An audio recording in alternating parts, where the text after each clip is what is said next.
Time Warner Audiobooks presents Rich Dad, Poor Dad, written by Robert Kiyosaki with Sharon L. Lecter, CPA, and read by Stephen Hoy, featuring an introduction by Robert Kiyosaki.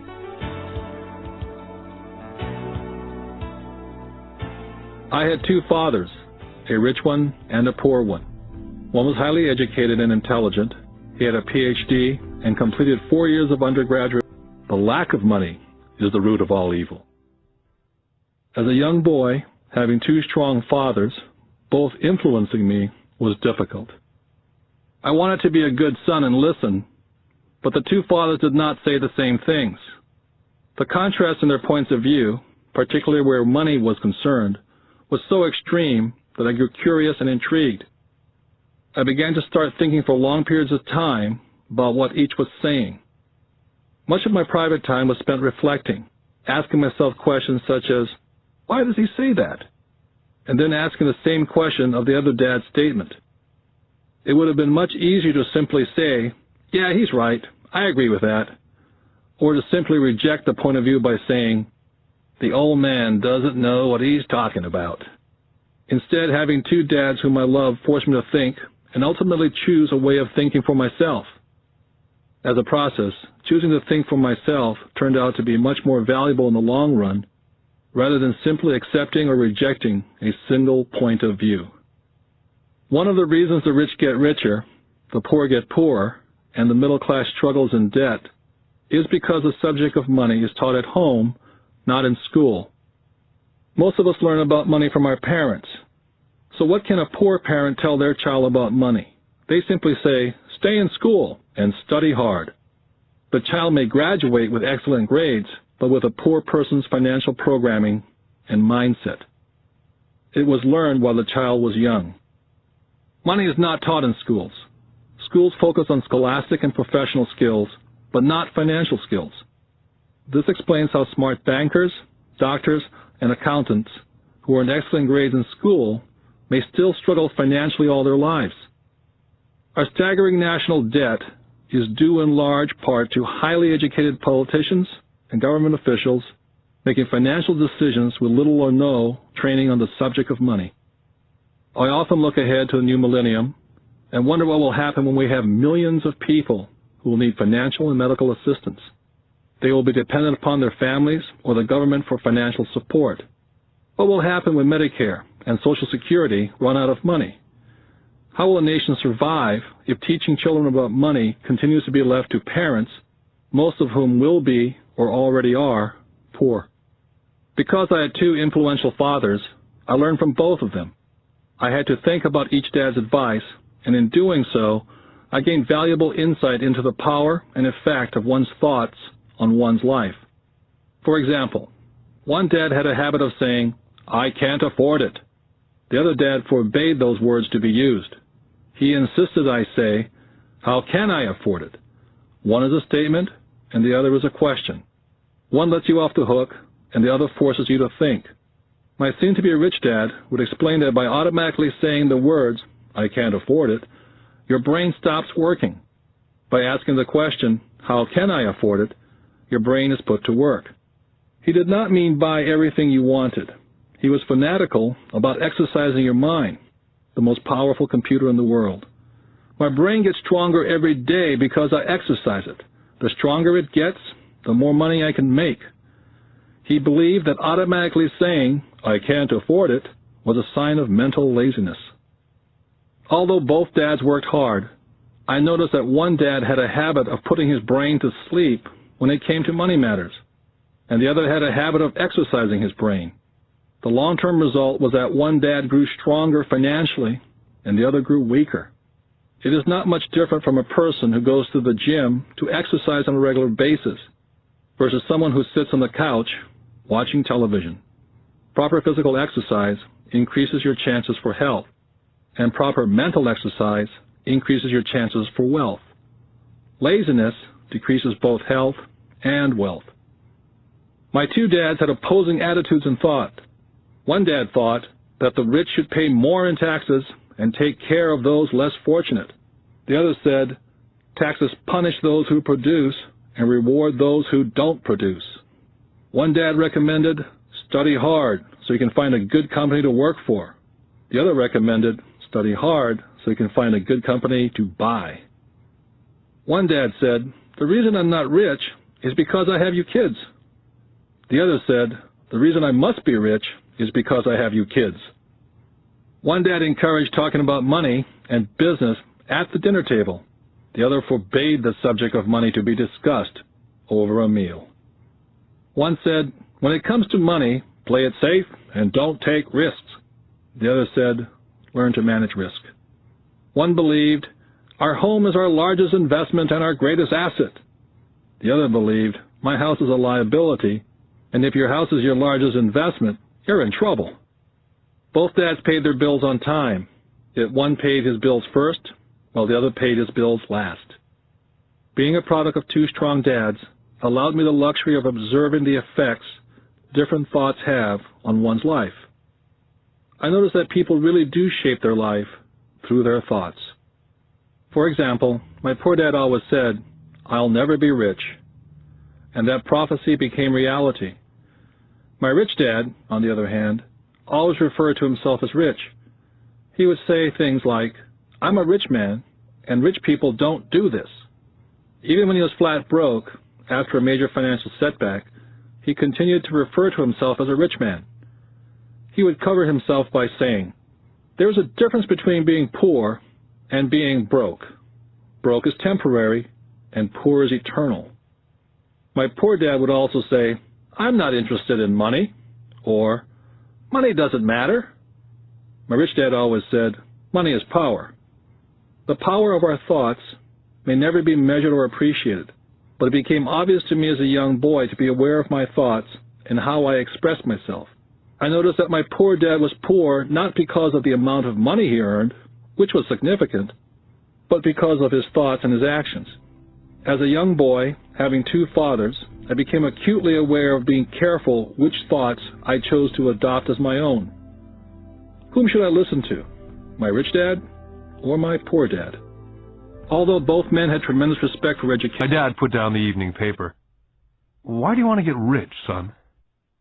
Because today Jimmy's mom drove up in their new Cadillac and they were going to their beach house for the weekend. He took 3 of his friends, but Mike and I weren't invited. They told us we weren't invited because we were poor kids. They did? My dad asked incredulously. Yeah, they did, I replied in a hurt tone. My dad silently shook his head, pushed his glasses up the bridge of his nose, and went back to reading his paper. I stood waiting for an answer. The year was 1956. I was 9 years old. By some twist of fate, I attended the same public school where the rich people sent their kids. We were primarily a sugar plantation town. The managers of the plantation and the other affluent people of the town, such as doctors, business owners, and bankers, sent their children to this school, grades 1 to 6.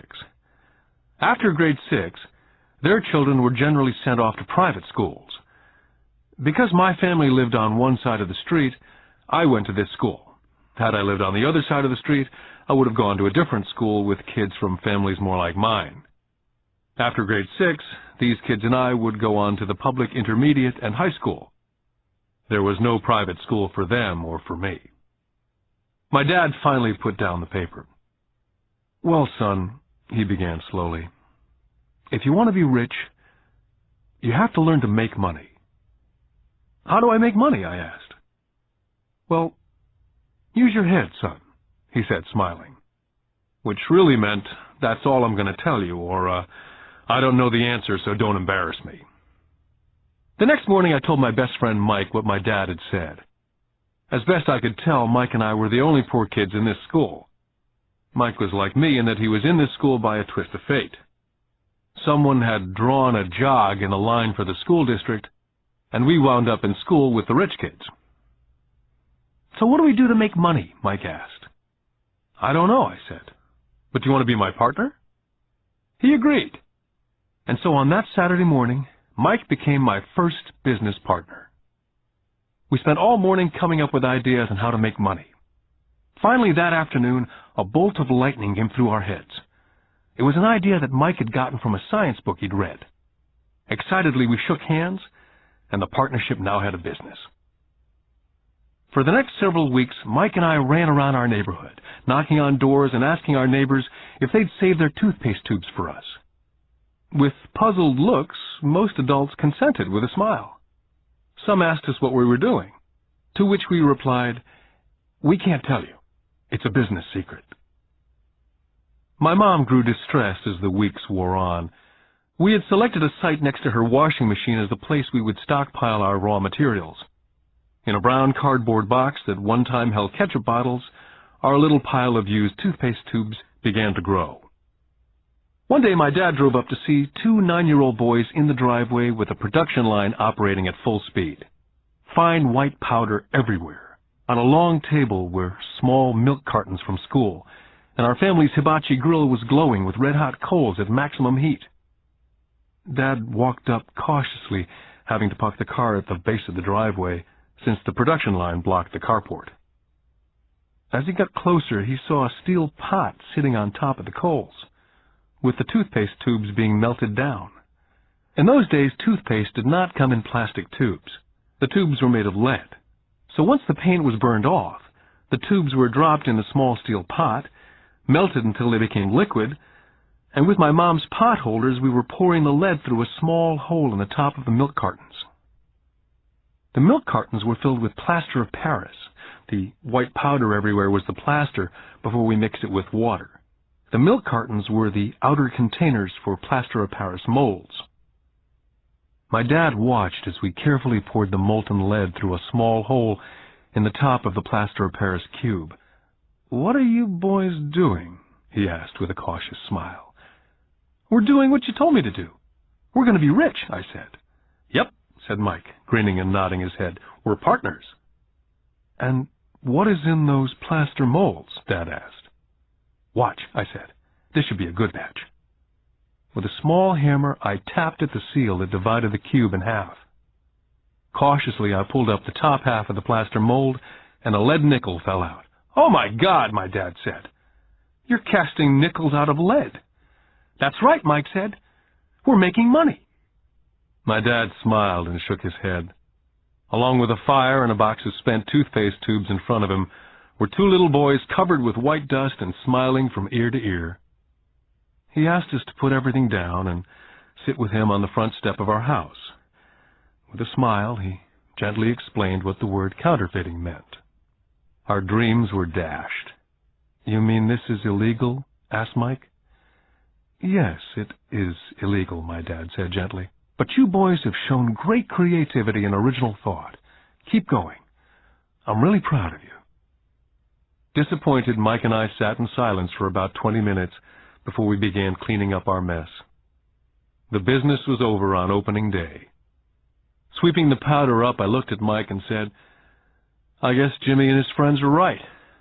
We are poor." My father was just leaving as I said that.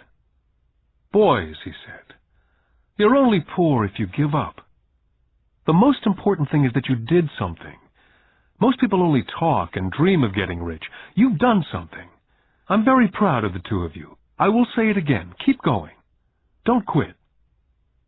Mike and I stood there in silence. They were nice words, but we still did not know what to do. "So how come you're not rich, Dad?" I asked. "Because I chose to be a school teacher. School teachers really don't think about being rich. We just like to teach. I wish I could help you, but I really don't know how to make money." Mike and I turned and continued our cleanup. "I know," said my dad. "If you boys want to learn how to be rich, don't ask me. Talk to your dad, Mike." "My dad?" asked Mike with a scrunched-up face. "Yeah, your dad," repeated my dad with a smile. "Your dad and I have the same banker, and he raves about your father. He's told me several times that your father is brilliant when it comes to making money. He seems to be building an empire, and I suspect in a few years he will be a very rich man." With that, Mike and I got excited again. With new vigor, we began cleaning up the mess caused by our now-defunct first business. As we were cleaning, we made plans on how and when to talk to Mike's dad. The problem was that Mike's dad worked long hours and often did not come home until late. His father owned warehouses, a construction company, a chain of stores, and 3 restaurants. It was the restaurants that kept him out late. Mike caught the bus home after we had finished cleaning up. He was going to talk to his dad when he got home that night and ask him if he would teach us how to become rich. Mike promised to call as soon as he talked to his dad, even if it was late. The phone rang at 8:30 p.m. Mike's dad had agreed to meet with Mike and me. At 7:30 Saturday morning, I caught the bus to the poor side of town. Michael and I met with his dad that morning at 8 o'clock. He was already busy and had been at work for more than an hour. His construction supervisor was just leaving in his pickup truck as I walked up to his simple, small, and tidy home. Mike met me at the door. "Dad's on the phone, and he said to wait on the back porch," Mike said as he opened the door. The old wooden floor creaked as I stepped across the threshold of this aging house. There was a cheap mat just inside the door. That mat was there to hide the years of wear from countless footsteps that the floor had supported. Although clean, it needed to be replaced. I felt claustrophobic as I entered the narrow living room, which was filled with old, musty, overstuffed furniture that today would be collector's items. Sitting on the couch were two women, a little older than my mom. Across from the women sat a man in workman's clothes. They smiled as Mike and I walked past them, heading for the kitchen, which led to the porch that overlooked the backyard. I smiled back shyly. "Who are those people?" I asked. "Oh, they work for my dad. The older man runs his warehouses, and the women are the managers of the restaurants. And you saw the construction supervisor who's working on a road project about 50 miles from here. His other supervisor, who's building a tract of houses, had already left before you got here." "Does this go on all the time?" I asked. "Not always, but quite often," said Mike, smiling as he pulled up a chair to sit down next to me. "I asked him if he'd teach us to make money," Mike said. "Oh? And what did he say to that?" I asked with cautious curiosity. "Well, he had a funny look on his face at first, and then he said he would make us an offer." "Oh," I said, rocking my chair back against the wall. I sat there perched on two rear legs of the chair. Mike did the same thing.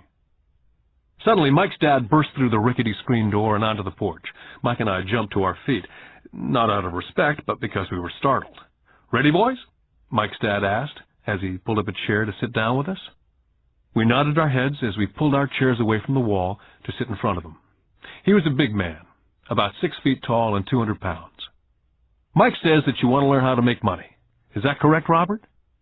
I nodded my head quickly, but with a little intimidation. He had a lot of power behind his words and smile. "Okay, here's my offer. I'll teach you, but I won't do it classroom style. You work for me, and I'll teach you. You don't work for me, I don't teach you. I can teach you faster if you work, and I'm wasting my time if you just want to sit and listen like you do in school. That's my offer. Take it or leave it." May I ask a question first?" I asked. "Nope, take it or leave it. I've got too much work to do to waste my time. If you can't make up your mind decisively, then you'll never learn to make money anyway." "Take it," I said. "Take it," said Mike. "Good," said Mike's dad. "Mrs. Martin will be by in 10 minutes. After I'm through with her, you ride with her to my superette, and you can begin working. I'll pay you 10 cents an hour, and you will work for 3 hours every Saturday." "But I have a softball game today," I said. Mike's dad lowered his voice to a stern tone. "Take it or leave it," he said. "I'll take it," I replied, choosing to work and learn instead of playing softball. By 9 a.m. on a beautiful Saturday morning, Mike and I were working for Mrs. Martin. She was a kind and patient woman. She always said that Mike and I reminded her of her 2 sons who were grown and gone. Although kind, she believed in hard work, and she kept us working. She was a taskmaster. We spent 3 hours taking canned goods off the shelves, and with a feather duster, brushing each can to get the dust off, and then restacking them neatly. It was excruciatingly boring work. For 3 weeks, Mike and I reported to Mrs. Martin and worked our 3 hours. By noon, our work was over, and she dropped 3 little dimes in each of our hands. Now, even at the age of 9 in the mid-50s, 30 cents was not too exciting. Comic books cost 10 cents back then, so I usually spent my money on comic books and went home. By Wednesday of the 4th week, I was ready to quit. I had agreed to work only because I wanted to learn to make money from Mike's dad. And now I was a slave for 10 cents an hour. On top of that, I had not seen Mike's dad since that first Saturday. I'm quitting, I told Mike at lunchtime. The school lunch was miserable. School was boring, and now I didn't even have my Saturdays to look forward to. But it was the 30 cents that really got to me. Mike smiled. Dad said this would happen. He said to meet with him when you were ready to quit. What? I said indignantly. He's been waiting for me to get fed up? Sort of, Mike said. Dad's kind of different. He teaches differently from your dad. Your mom and dad lecture a lot. My dad is quiet and a man of few words. You just wait till this Saturday. I'll tell him you're ready. You mean I've been set up? No, not really, but maybe. Dad will explain on Saturday. I was ready to face him, and I was prepared. Even my real dad was angry with him. My real dad, the one I call the poor one, thought that my rich dad was violating child labor laws and should be investigated. My educated dad told me to demand what I deserve, at least 25 cents an hour. My poor dad told me that if I didn't get a raise, I was to quit immediately. At 8 o'clock Saturday morning, I was going through the same rickety door of Mike's house. Take a seat and wait in line, Mike's dad said as I entered. He turned and disappeared into his little office next to a bedroom. I looked around the room and didn't see Mike anywhere. Feeling awkward, I cautiously sat down next to the same two women who were there 4 weeks earlier. They smiled and slid across the couch to make room for me. 45 minutes went by and I was steaming. The two women had met with him and left 30 minutes earlier. An older gentleman was in there for 20 minutes and was also gone. The house was empty, and I sat out in his musty dark living room on a beautiful sunny Hawaiian day, waiting to talk to a cheapskate who exploited children. I could hear him rustling around in the office, talking on the phone and ignoring me. I was now ready to walk out, but for some reason I stayed. Finally, 15 minutes later at exactly 9 o'clock, Rich Dad walked out of his office, said nothing, and signaled with his hand for me to enter his dingy office. I understand you want a raise or you're going to quit, Rich Dad said as he swiveled in his office chair. Well, you're not keeping your end of the bargain, I blurted out, nearly in tears. It was really frightening for a 9-year-old boy to confront a grown-up. You said that you'd teach me if I worked for you. Well, I've worked for you. I've worked hard. I've given up my baseball games to work for you, and you don't keep your word. You haven't taught me anything. You're a crook like everyone in town thinks you are. You're greedy. You want all the money and don't take care of your employees. You make me wait and don't show me any respect. I'm only a little boy, and I deserve to be treated better. Rich Dad rocked back in his swivel chair, hands up to his chin, somewhat staring at me. Not bad, he said.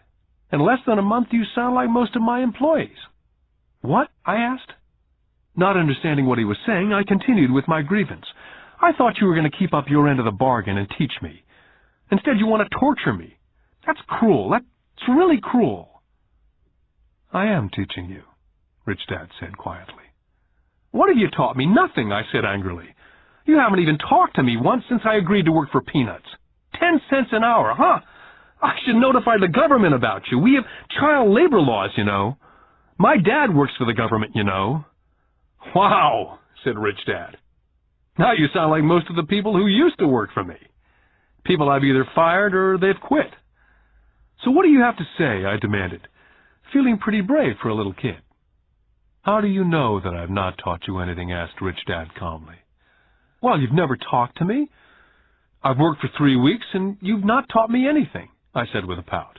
Does teaching mean talking or a lecture? Rich Dad asked. Well, yes, I replied. That's how they teach you in school, he said, smiling. But that is not how life teaches you. And I would say that life is the best teacher of all. Most of the time, life does not talk to you, just sort of pushes you around. Each push is life saying, wake up. There's something I want you to learn. I had no idea what he was talking about. Life pushes all of us around. Some give up, others fight. A few learn the lesson and move on. They welcome life pushing them around. To these few people, it means they need and want to learn something. They learn and move on. Most quit, and a few like you fight. Rich Dad stood, and shut the creaky old wooden window that needed repair. If you learn this lesson, you will grow into a wise, wealthy, and happy young man. If you don't, you will spend your life blaming a job, low pay, or your boss for your problems. You'll live life hoping for that big break that'll solve all your money problems. Rich Dad looked over to me to see if I was still listening.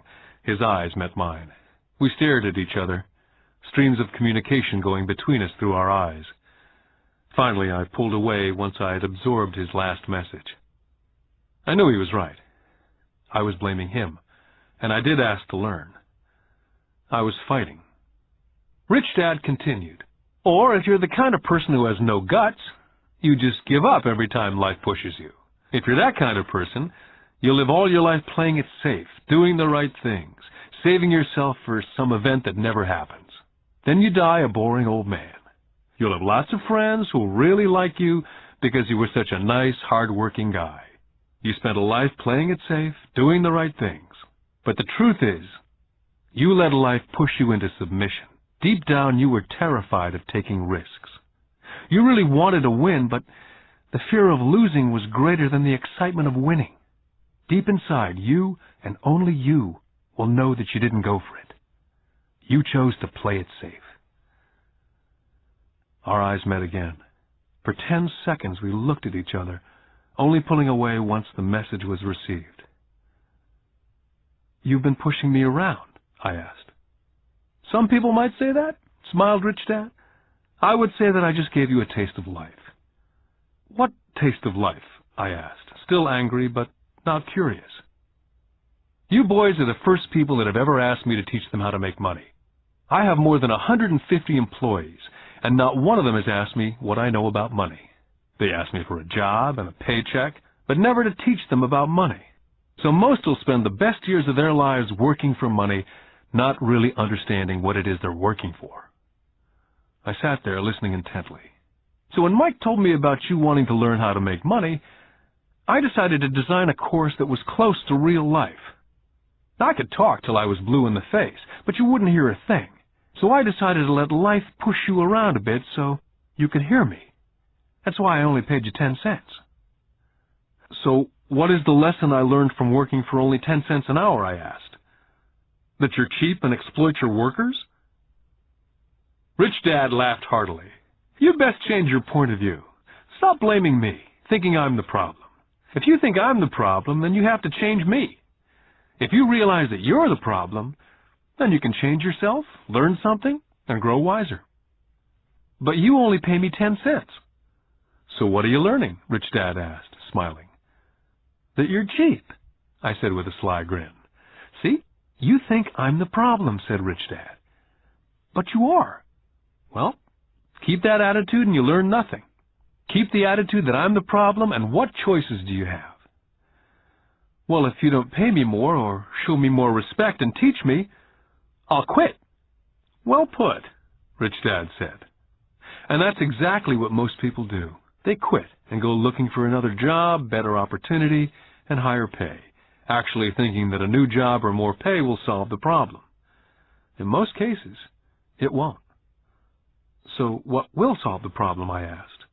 "Just take this measly 10 cents an hour and smile?" Rich Dad smiled. "That's what the other people do. Just accept a paycheck, knowing that they and their family will struggle financially. But that's all they do. Waiting for a raise, thinking that more money will solve the problem. Most just accept it, and some take a second job working harder, but again accepting a small paycheck." I sat staring at the floor, beginning to understand the lesson Rich Dad was presenting. I could sense it was a taste of life. Finally, I looked up and repeated the question. "So what will solve the problem?" "This," he said, tapping me gently on the head. "This stuff between your ears." It was at that moment that Rich Dad shared the pivotal point of view that separated him from his employees and my poor dad, and led him to eventually become one of the richest men in Hawaii, while my highly educated but poor dad struggled financially all his life. It was a singular point of view that made all the difference over a lifetime. Rich Dad said over and over this point of view, which I call lesson number 1. The rich don't work for money. On that bright Saturday morning, I was learning a completely different point of view from what I'd been taught by my poor dad. At the age of 9, I grew aware that both dads wanted me to learn. Both dads encouraged me to study, but not the same things. My highly educated dad recommended that I do what he did. Son, I want you to study hard, get good grades, so you can find a safe, secure job with a big company, and make sure it has excellent benefits. My rich dad wanted me to learn how money works, so I could make it work for me.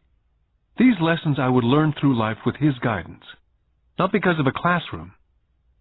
My rich dad continued my first lesson. I'm glad you get angry about working for 10 cents an hour.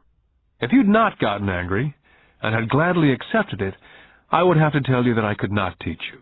You see, true learning takes energy, passion, a burning desire. Anger is a big part of that formula, for passion is anger and love combined. When it comes to money, most people want to play it safe and feel secure, so passion does not direct them, fear does. So is that why they'll take a job with low pay? I asked. Yes, said Rich Dad.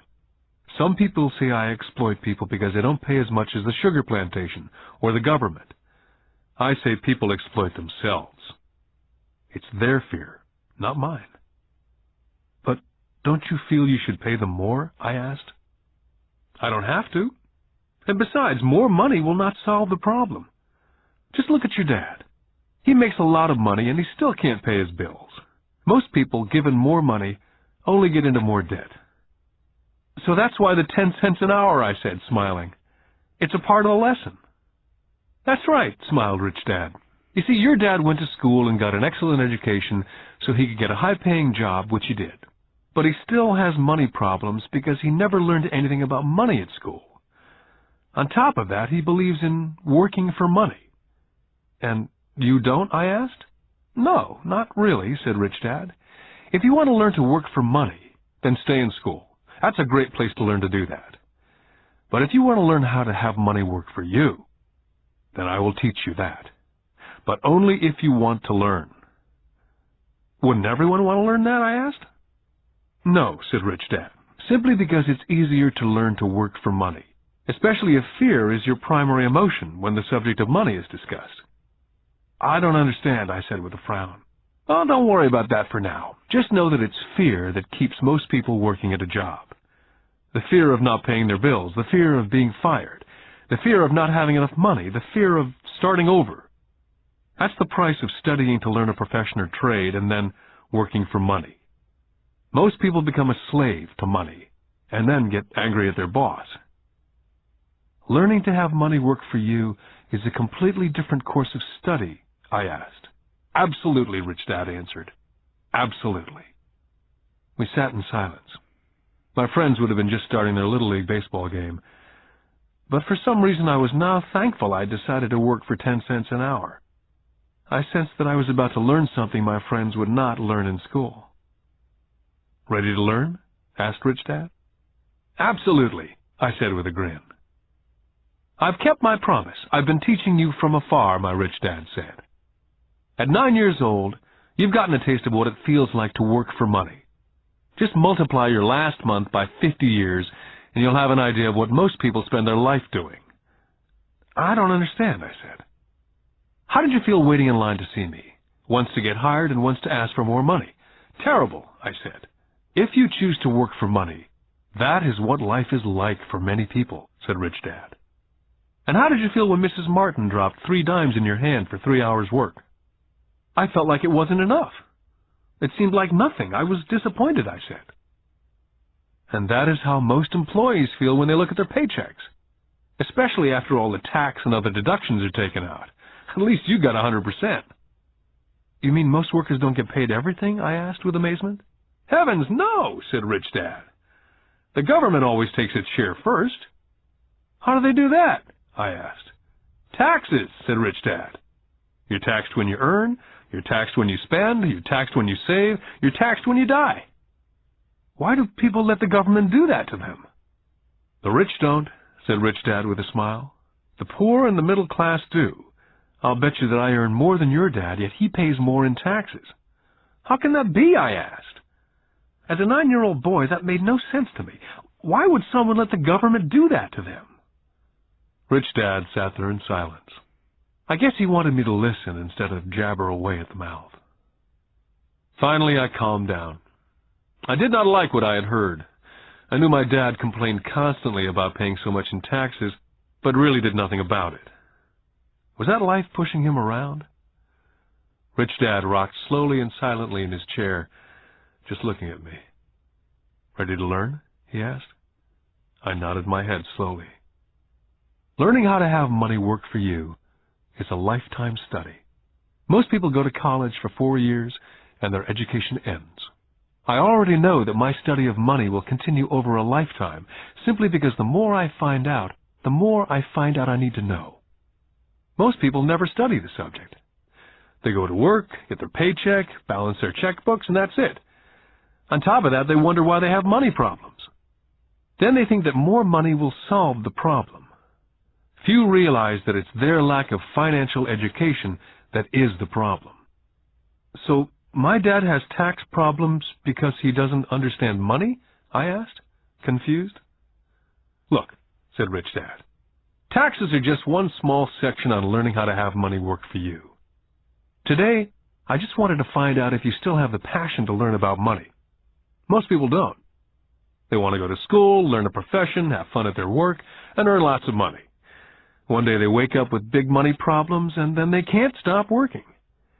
That's the price of only knowing how to work for money, instead of studying how to have money work for you. So, do you still have the passion to learn? Asked Rich Dad. I nodded my head. Good, said Rich Dad. Now get back to work. This time I will pay you nothing. What? I asked in amazement. You heard me. Nothing. You'll work the same 3 hours every Saturday, but this time you will not be paid 10 cents an hour. You said you wanted to learn to not work for money, so I'm not going to pay you anything. I couldn't believe what I was hearing. I've already had this conversation with Mike. He's already working, dusting, and stacking canned goods for free. You better hurry up and get back there. I stood there, still not believing what a raw deal I'd been handed.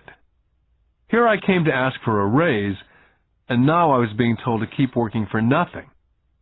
Rich Dad tapped me on the head and said, "Use this. Now get out of here."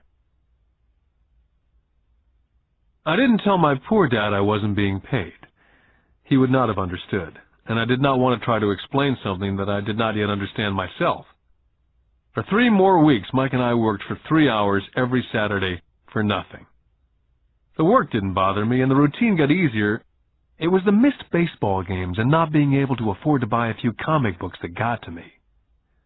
Rich Dad stopped by at noon on the 3rd week. We heard his truck pull up in the parking lot and sputter when the engine was turned off.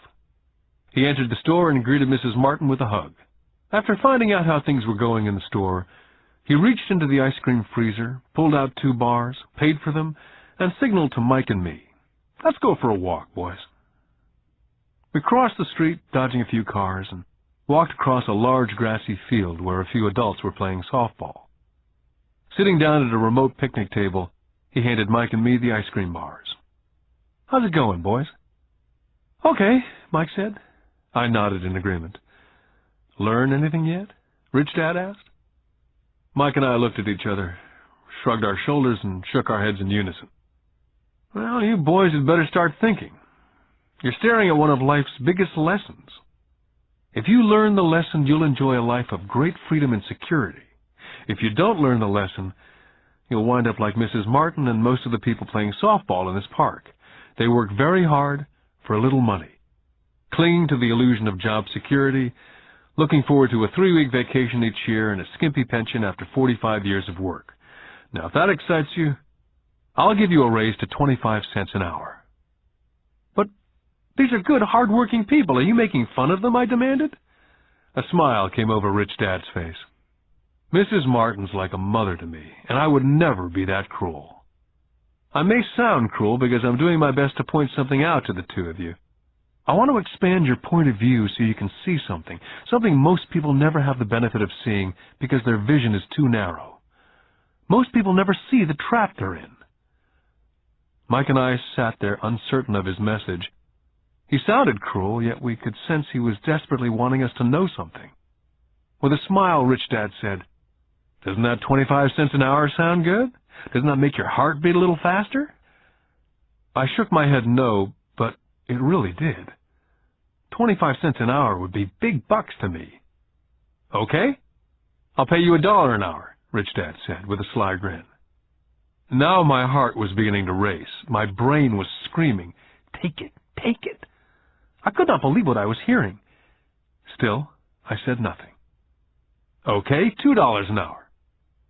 My little 9-year-old brain and heart nearly exploded. After all, it was 1956, and being paid $2 an hour would have made me the richest kid in the world.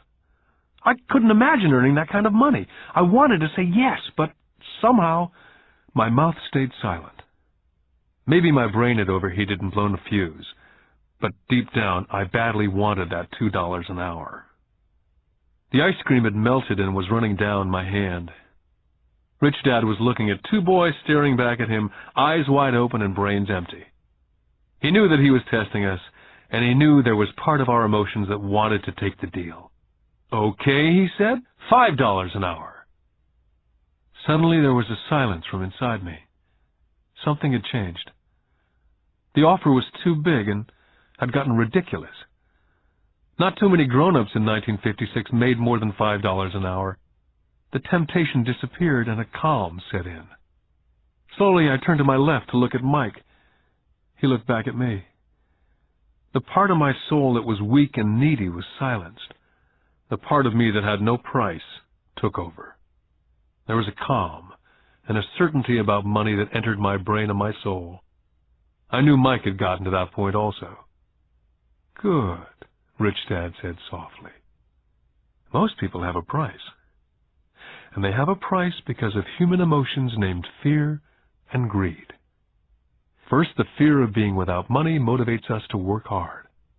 And then once we get that paycheck, greed or desire starts us thinking about all the wonderful things money can buy. The pattern is then set." "What pattern?" I asked. "The pattern of get up, go to work, pay bills, get up, go to work, pay bills. Their lives are then run forever by two emotions, fear and greed. Offer them more money, and they continue the cycle by also increasing their spending. This is what I call the rat race." "There is another way?" Mike asked. "Yes," said Rich Dad slowly, "but only a few people find it." "And what is that way?" Mike asked. "That's what I hope you boys will find out as you work and study with me.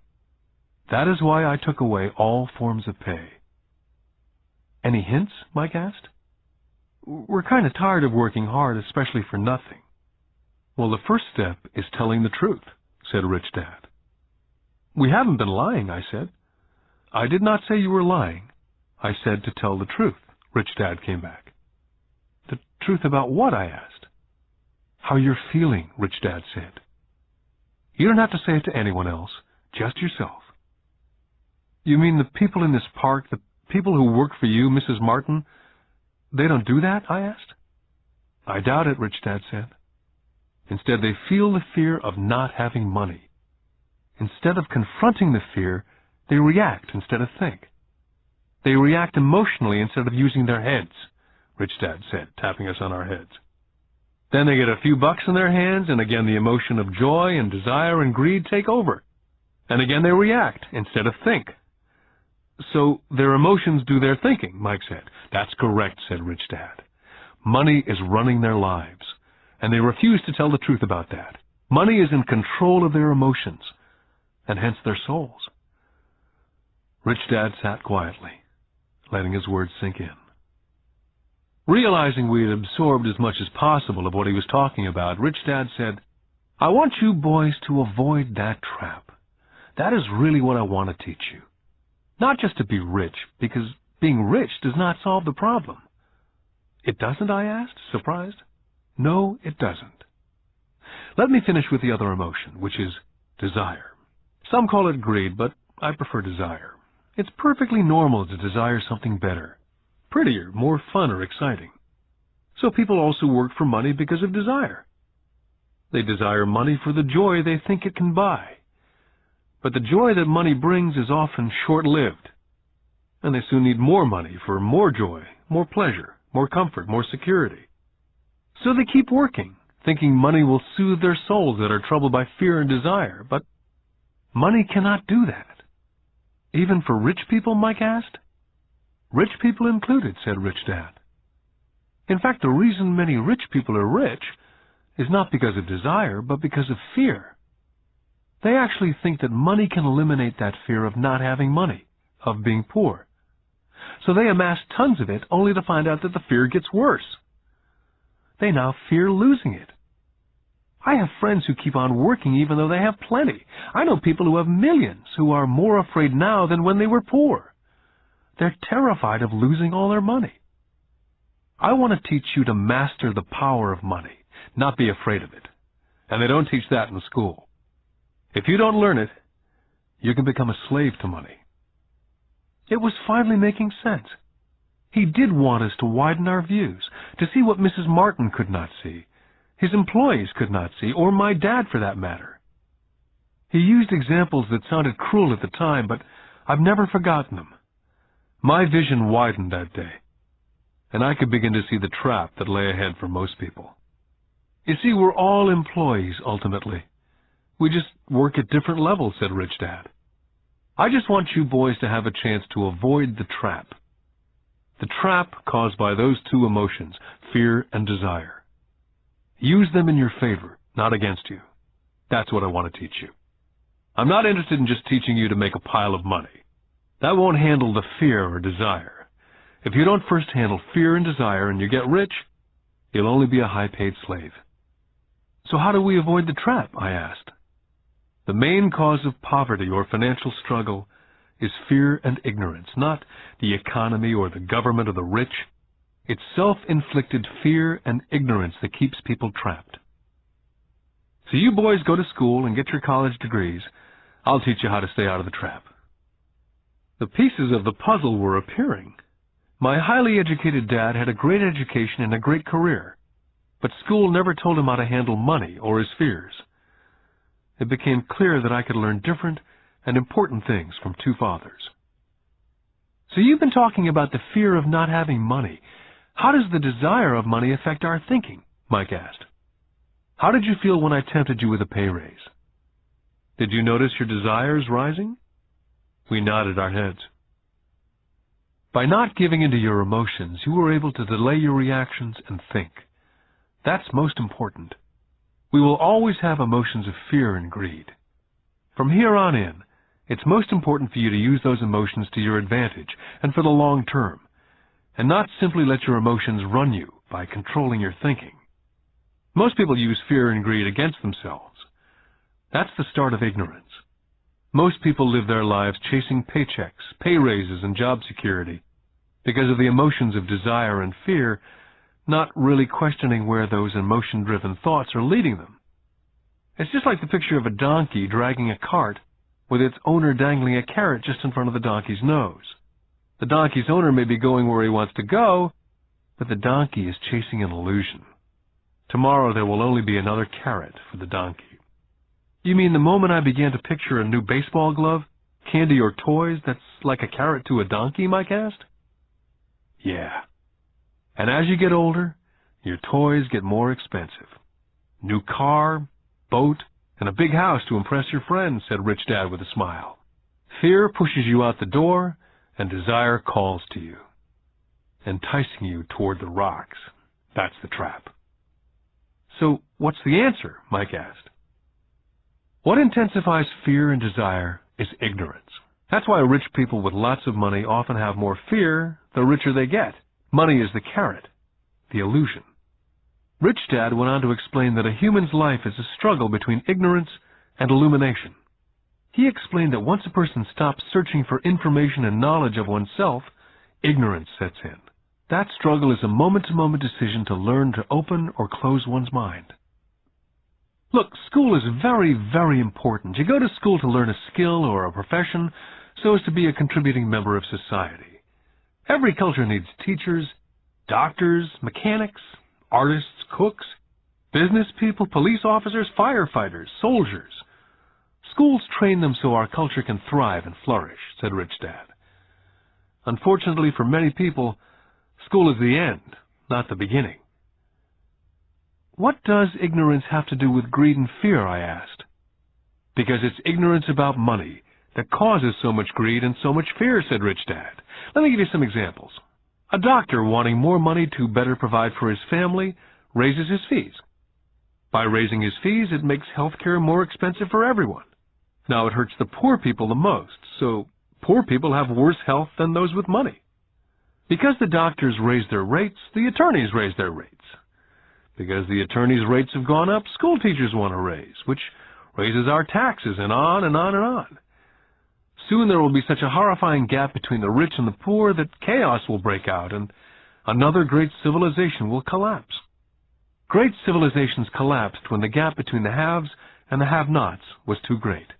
America is on the same course, proving once again that history repeats itself, because we do not learn from history. We only memorize historical dates and names, not the lesson. Aren't prices supposed to go up, I asked. Not in an educated society with a well-run government. Prices should actually come down. Of course, that's often only true in theory. Prices go up because of greed and fear caused by ignorance. If schools taught people about money, there would be more money and lower prices. But schools only focus on teaching people to work for money, not how to harness money's power. But don't we have business schools, Mike asked? Aren't you encouraging me to go to business school for my master's degree? Yes, said Rich Dad. But all too often business schools train employees who are sophisticated bean counters. Heaven forbid a bean counter takes over a business.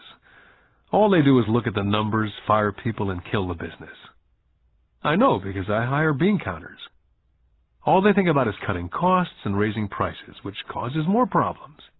Bean counting is important. I wish more people knew it, but it too is not the whole picture, added Rich Dad angrily.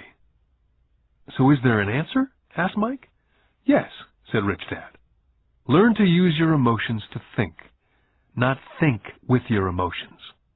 When you boys mastered your emotions, first by agreeing to work for free, I knew there was hope. When you again resisted your emotions when I tempted you with more money, you were again learning to think in spite of being emotionally charged. That's the first step. Can you tell the difference between emotions thinking and the head thinking? Mike asked. Oh, yes, I hear it all the time, said Rich Dad. I hear things like, well, everyone has to work, or the rich are crooks, or I'll get another job, I deserve this raise. You can't push me around, or I like this job because it's secure. Instead of, is there something I'm missing here?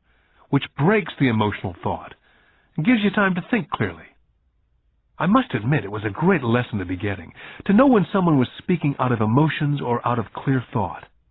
It was a lesson that served me well for life, especially when I was the one speaking out of reaction and not from clear thought. As we headed back to the store, Rich Dad explained that the rich really did make money. They did not work for it. He went on to explain that when Mike and I were casting 5-cent pieces out of lead, thinking we were making money, we were very close to thinking the way rich people think. The problem was that it was illegal for us to do it. Rich Dad went on to explain that the rich know that money is an illusion, truly like the carrot for the donkey. It's only out of fear and greed that the illusion of money is held together by billions of people thinking that money is real. Money is really made up. It was only because of the illusion of confidence and the ignorance of the masses that the house of cards stood standing. In fact, he said, in many ways the donkey's carrot was more valuable than money. As he climbed into his pickup truck outside of his little convenience store, he said, "Keep working, boys. But the sooner you forget about needing a paycheck, the easier your adult life will be. Keep using your brain. Work for free. And soon your mind will show you ways of making money far beyond what I could ever pay you. You'll begin to see opportunities right in front of you that in the past would have gone unnoticed." Mike and I picked up our things from the store and waved goodbye to Mrs. Martin. We went back to the park, to the same picnic bench, and spent several more hours thinking and talking. We spent the next week at school thinking and talking. For 2 more weeks, we kept thinking and talking and working for free. At the end of the second Saturday, I was again saying goodbye to Mrs. Martin and looking at the comic book stand with a longing gaze. The hard thing about not even getting 30 cents every Saturday was that I didn't have any money to buy comic books. Suddenly, as Mrs. Martin was saying goodbye to Mike and me, I saw something she was doing that I'd never seen her do before. I mean, I'd seen her do it, but I never took notice of it. Mrs. Martin was cutting the front page of the comic book in half. She was keeping the top half of the comic book cover and throwing the rest of the comic book into a large brown cardboard box. When I asked her what she did with the comic books, she said, "I throw them away. I give the top half of the cover back to the comic book distributor for credit when he brings in the new comics. He's coming in an hour." Mike and I waited for an hour. Soon the distributor arrived, and I asked him if we could have the comic books, to which he replied, "You can have them if you work for this store and do not resell them." Our partnership was revived. Mike's mom had a spare room in the basement that no one used. We cleaned it out and began piling hundreds of comic books in that room. Soon our comic book library was open to the public. We hired Mike's younger sister, who loved to study, to be head librarian. She charged each child 10 cents admission to the library, which was open from 2:30 to 4:30 p.m. every day after school. The customers, the children of the neighborhood, could read as many comics as they could in 2 hours. It was a bargain for them, since a comic cost 10 cents each, and they could read 5 or 6 in 2 hours. Mike's sister would check the kids as they left to make sure they weren't borrowing any comic books.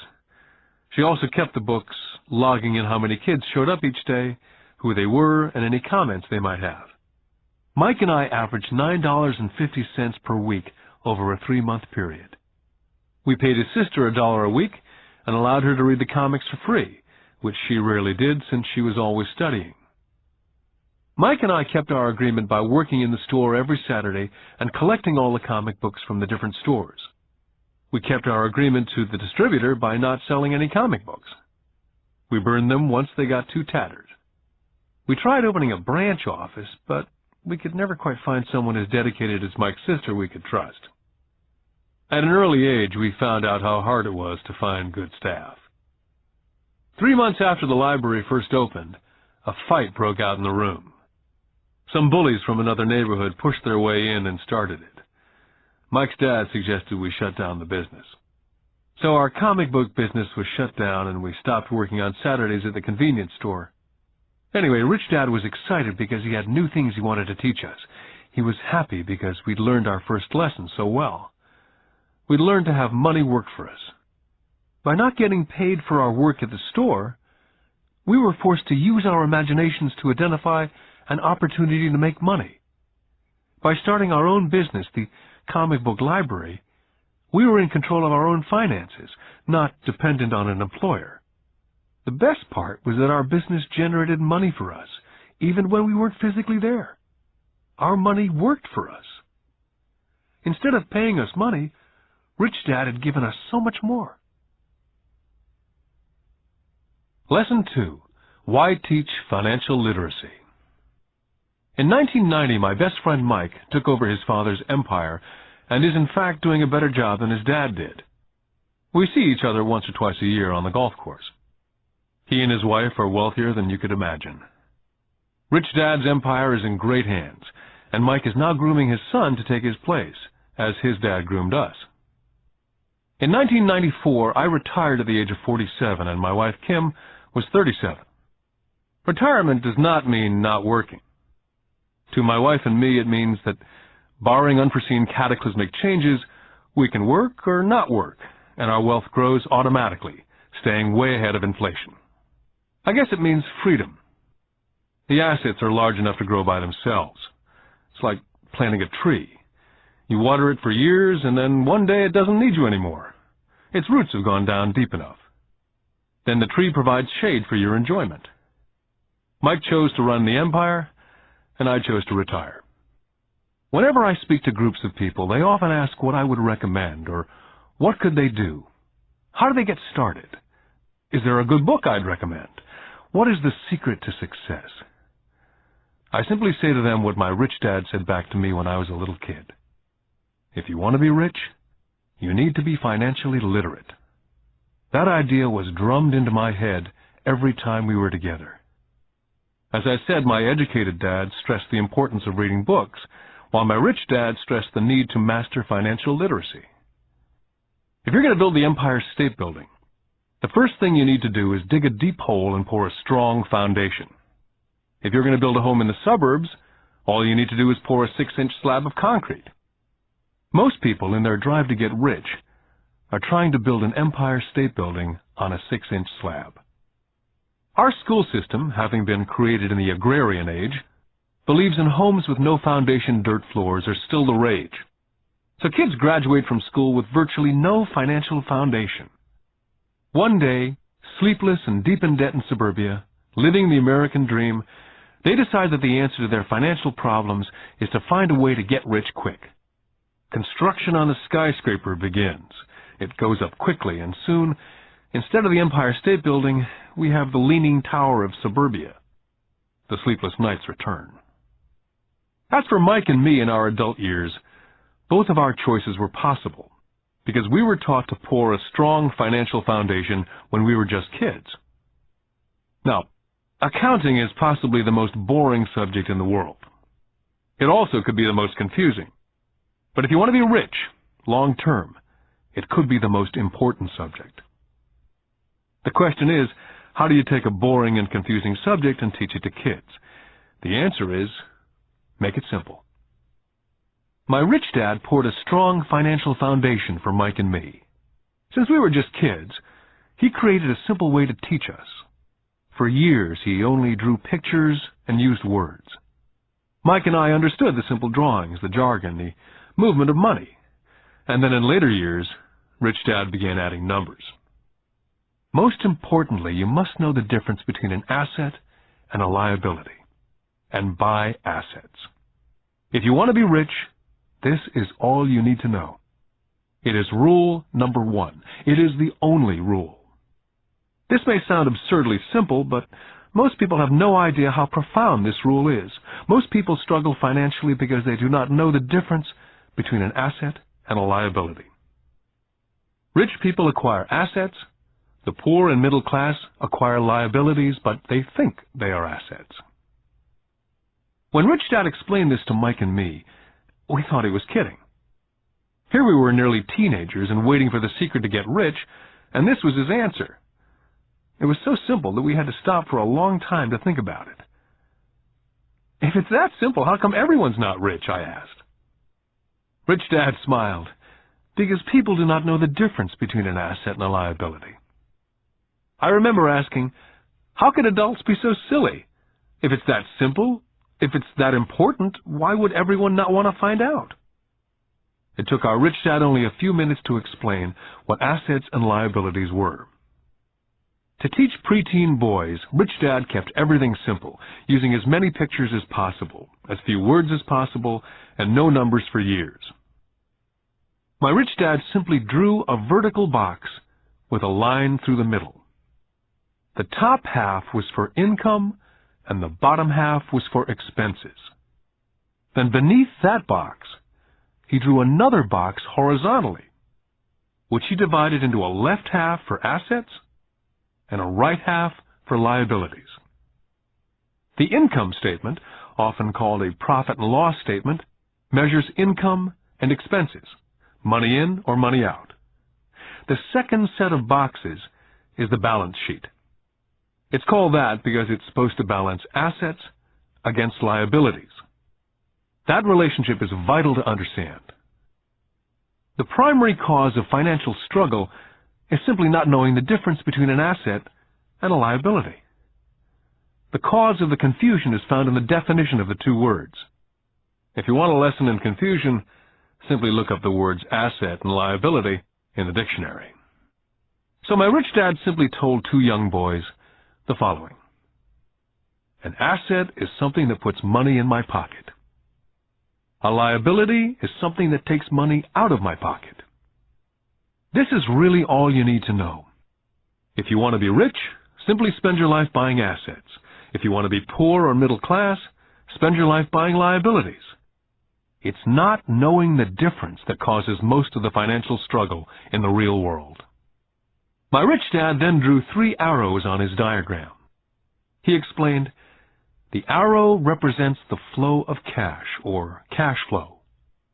In 80% of most families, the financial story is a story of working hard in an effort to get ahead. It's not because they don't make money, but because they spend their lives buying liabilities instead of assets.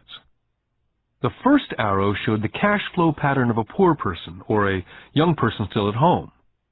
The arrow goes into the income box from a job or salary. It then continues into the expense box. Expenses include taxes, rent, and everyday living expenses. It flows out the expense box and is gone. The second arrow Rich Dad drew represented the cash flow pattern of a middle-class person. The arrow flows from a job into the income box. It then flows into the liabilities box. Most middle-class people acquire many liabilities, such as a mortgage, a car loan, and credit card debt. From the liabilities box, it flows to the expense box, where the monthly payments are made for the liabilities, as well as taxes and living expenses. From there, it flows out the expense box and is gone. The third arrow is the pattern of a wealthy person. This arrow simply flows from the asset box into the income box. The cash flow is not generated by a job or salary, but by assets. Remember, assets are things that put money in your pocket.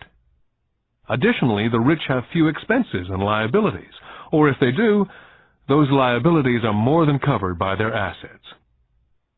Examples such as these are oversimplified. Everyone has living expenses, the need for food, shelter, and clothing. The diagrams Rich Dad drew show the flow of cash through a poor, middle class, or wealthy person's life. It's the cash flow that tells the story. It's the story of how a person handles their money, what they do after they get the money in their hand. I cringe whenever I hear people ask me how to get rich quicker. Or how do they start? I often hear, I'm in debt, so I need to make more money. But more money will often not solve the problem. In fact, it may actually accelerate the problem. Money often makes obvious our tragic human flaws. Money often puts a spotlight on what we do not know. That's why, all too often, a person who comes into a sudden windfall of cash, let's say an inheritance, a pay raise, or lottery winnings, soon returns to the same financial mess, if not worse than the mess they were in before they received the money. Money only accentuates the cash flow pattern running in your head. If your pattern is to spend everything you get, most likely an increase in cash will just result in an increase in spending. Thus the saying, a fool and his money is one big party.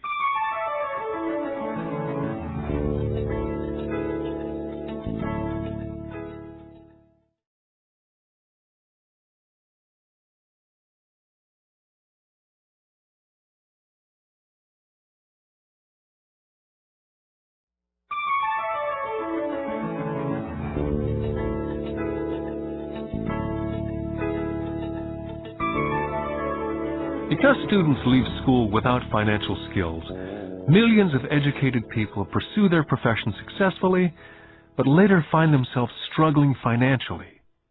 They work harder but don't get ahead. What's missing from their education is not how to make money, but how to spend money.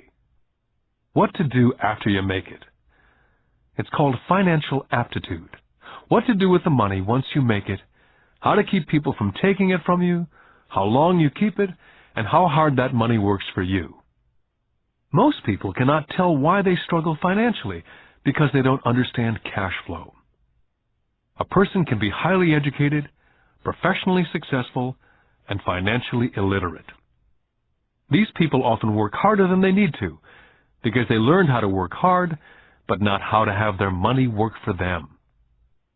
The moving picture show of hard-working people has a set pattern.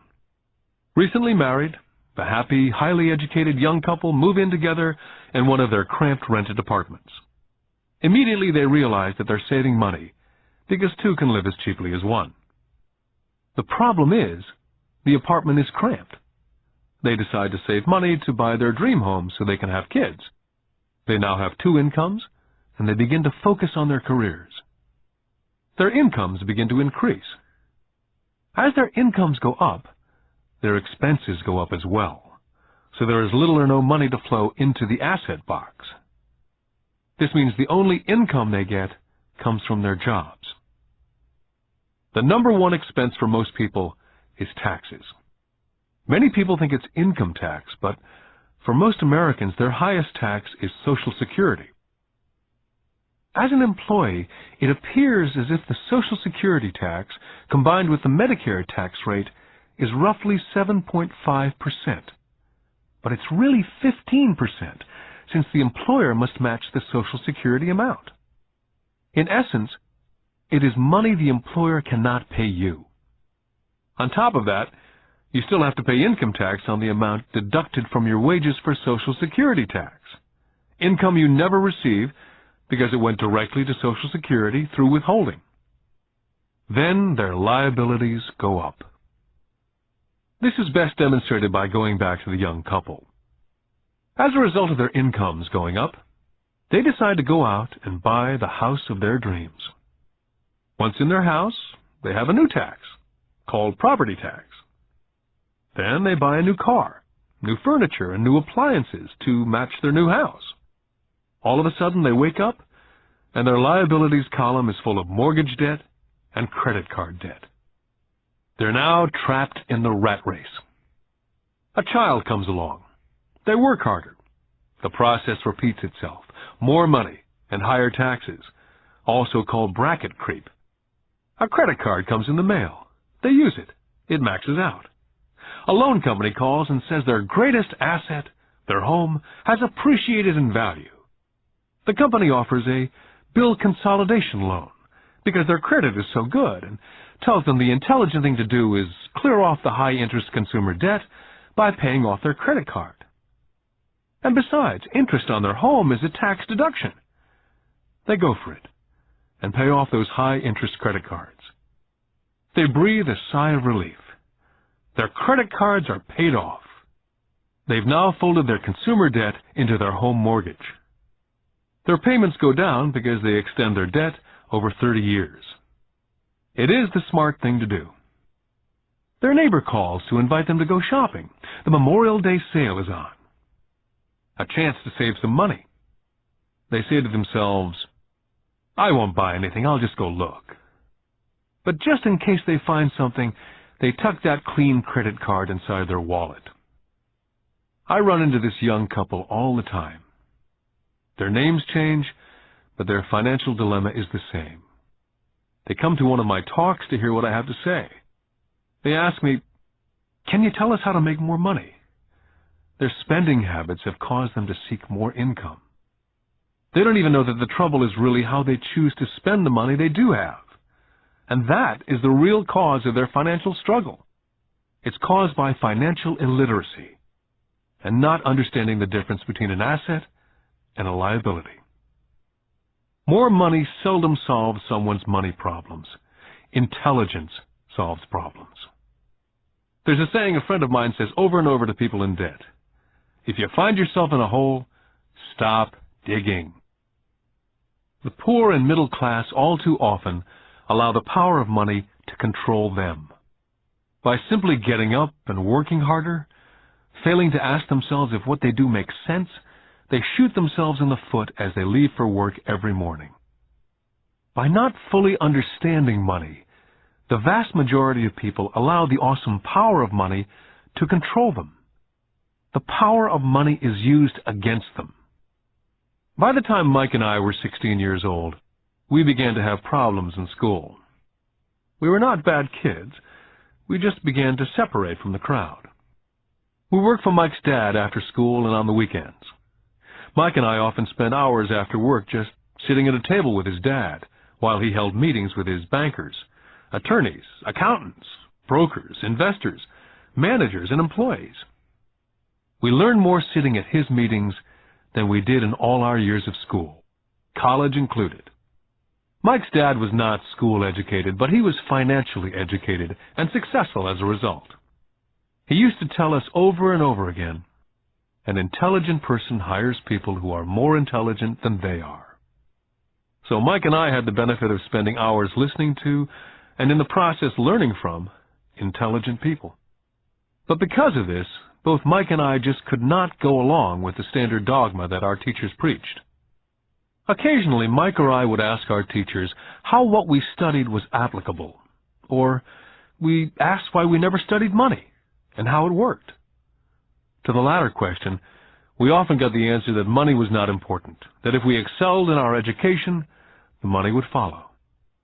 The more we knew about the power of money, the more distant we grew from the teachers and our classmates. My highly educated dad never pressured me about my grades. I often wondered why, but we did begin to argue about money. By the time I was 16, I probably had a far better foundation with money than both my mom and dad. I could keep books. I listened to tax accountants, corporate attorneys, bankers, real estate brokers, investors, and so forth. My dad talked to teachers. One day, my dad was telling me why our home was his greatest investment. A not too pleasant argument took place when I showed him why I thought a house was not a good investment. The argument illustrated the difference in perception between my rich dad and my poor dad when it came to their homes.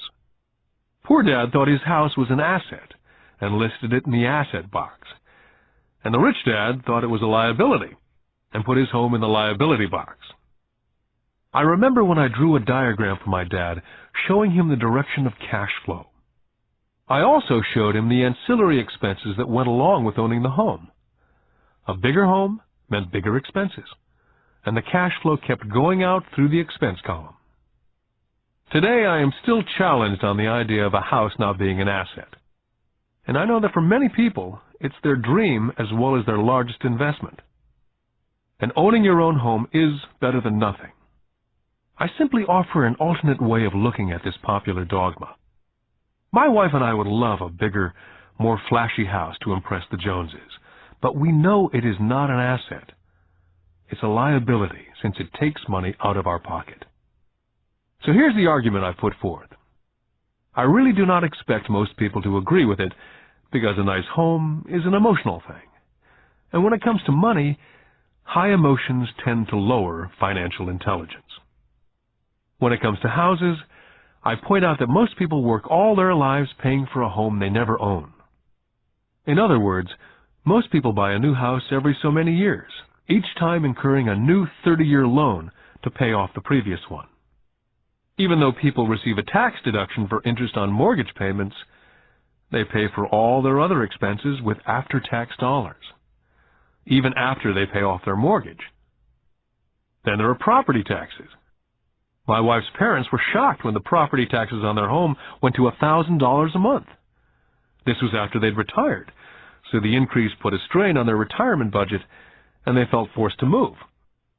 Also, houses do not always go up in value. I still had friends who owe $1 million for a home that will today sell for only $700,000. Finally, the greatest losses of all are those from missed opportunities. If all your money is tied up in your house, you may be forced to work harder because your money continues blowing out of the expense column instead of adding to the asset column. The classic middle-class cash flow pattern. If a young couple would put more money into their asset column early on, their later years would get easier, especially as they prepared to send their children to college.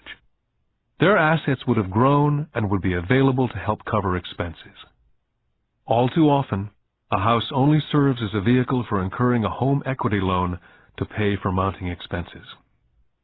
In summary, the end result in making a decision to own a house that is too expensive in lieu of starting an investment portfolio early on impacts an individual in at least the following 3 ways.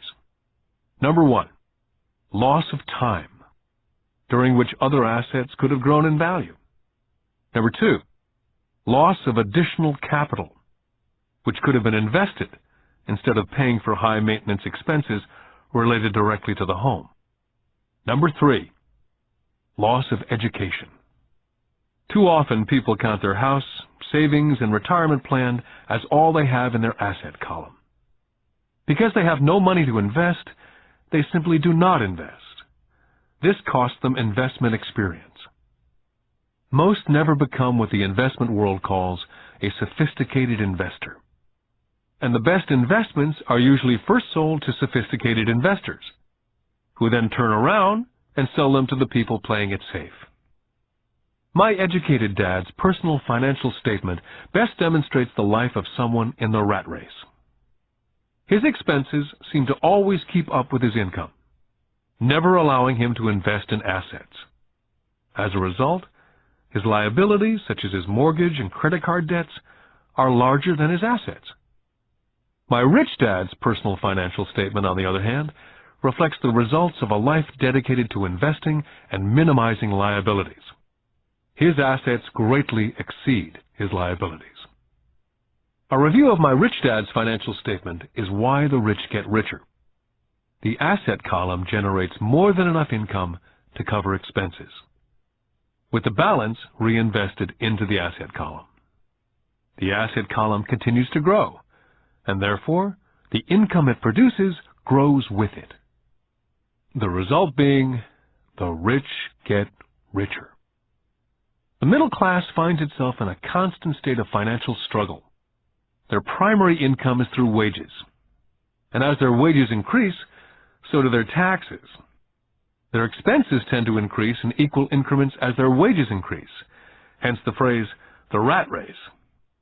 They treat their home as their primary asset instead of investing in income-producing assets. Remember, the most important rule is to know the difference between an asset and a liability. Once you understand the difference, concentrate your efforts on only buying income-generating assets. That's the best way to get started on a path to becoming rich. Keep doing that, and your asset column will grow. Focus on keeping liabilities and expenses down. This will make more money available to continue pouring into the asset column. This pattern of treating your home as an investment, and the philosophy that a pay raise means you can buy a larger home or spend more, is the foundation of today's debt-ridden society. This process of increased spending throws families into greater debt and into more financial uncertainty, even though they may be advancing in their jobs and receiving pay raises on a regular basis. This is high-risk living caused by weak financial education. As an employee who's also a homeowner, your working efforts are generally as follows. You work for someone else. Most people, working for a paycheck, are making the owner or the shareholders richer. Your efforts and success will help provide for the owner's success and retirement. Next, you work for the government. The government takes its share from your paycheck before you even see it. By working harder, you simply increase the amount of taxes taken by the government. Most people work from January to May just for the government. And finally, you work for the bank. After taxes, your next largest expense is usually your mortgage and credit card debt. The problem with simply working harder is that each of these three levels takes a greater share of your increased efforts. You need to learn how to have your increased efforts benefit you and your family directly. Once you've decided to concentrate on minding your own business, how do you set your goals? For most people, they must keep their profession and rely on their wages to fund their acquisition of assets. As their assets grow, how do they measure the extent of their success? When does someone realize that they are rich, that they have wealth? As well as having my own definitions for assets and liabilities, I also have my own definition for wealth. Actually, I borrowed it from a man named Buckminster Fuller. Some people call him a quack, and others call him a living genius. Years ago, he got all the architects buzzing because he applied for a patent in 1961 for something called a geodesic dome. But in the application, Fuller also said something about wealth. It was pretty confusing at first, but after reading it for a while, it began to make some sense. Wealth is a person's ability to survive so many number of days forward. Or, if I stopped working today, how long could I survive? Unlike net worth, the difference between your assets and liabilities, which is often filled with a person's expensive junk and opinions of what things are worth, this definition creates the possibility for developing a truly accurate measurement. I could now measure and really know where I was in terms of my goal to become financially independent.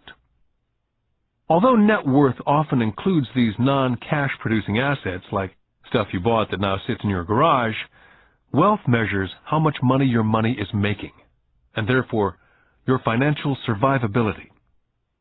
Wealth is the measure of the cash flow from the asset column compared with the expense column. Let's use an example. Let's say I have a cash flow from my asset column of $1,000 a month, and I have monthly expenses of $2,000. What's my wealth? Let's go back to Buckminster Fuller's definition. Using his definition, how many days forward can I survive? And let's assume a 30-day month. By that definition, I have enough cash flow for half a month. When I have achieved $2,000 a month cash flow from my assets, then I will be wealthy. I now have income generated from assets each month that fully covers my monthly expenses. If I want to increase my expenses, I first must increase my cash flow from assets to maintain this level of wealth. Take notice that it's at this point that I am no longer dependent on my wages. I have focused on and been successful in building an asset column that's made me financially independent. If I quit my job today, I would be able to cover my monthly expenses with the cash flow from my assets. My next goal would be to have the excess cash flow from my assets reinvested into the asset column. The more money that goes into my asset column, the more my asset column grows. The more my assets grow, the more my cash flow grows. And as long as I keep my expenses less than the cash flow from these assets, I will grow richer, with more and more income from sources other than my physical labor. As this reinvestment continues, I am well on my way to being rich. The actual definition of rich is in the eye of the beholder. You can never be too rich. Just remember this simple observation. The rich buy assets, the poor only have expenses. The middle class buys liabilities they think are assets. So how do I start minding my own business? What's the answer? Listen to the founder of McDonald's. Lesson 3. Mind your own business. In 1974, Ray Kroc, the founder of McDonald's, was asked to speak at the MBA class at the University of Texas at Austin. A dear friend of mine, Keith Cunningham, was a student in that MBA class. After a powerful and inspiring talk, the class adjourned, and the students asked Ray if he would join them at their favorite hangout to have a few beers. Ray graciously accepted. "What business am I in?" Ray asked, once the group had all their beers in hand. Everyone laughed, said Keith. Most of the MBA students thought Ray was just fooling around. No one answered, so Ray asked the question again. "What business do you think I'm in?" The students laughed again. And finally, one brave soul yelled out, "Ray, who in the world does not know that you're in the hamburger business?" Ray chuckled. "That's what I thought you'd say."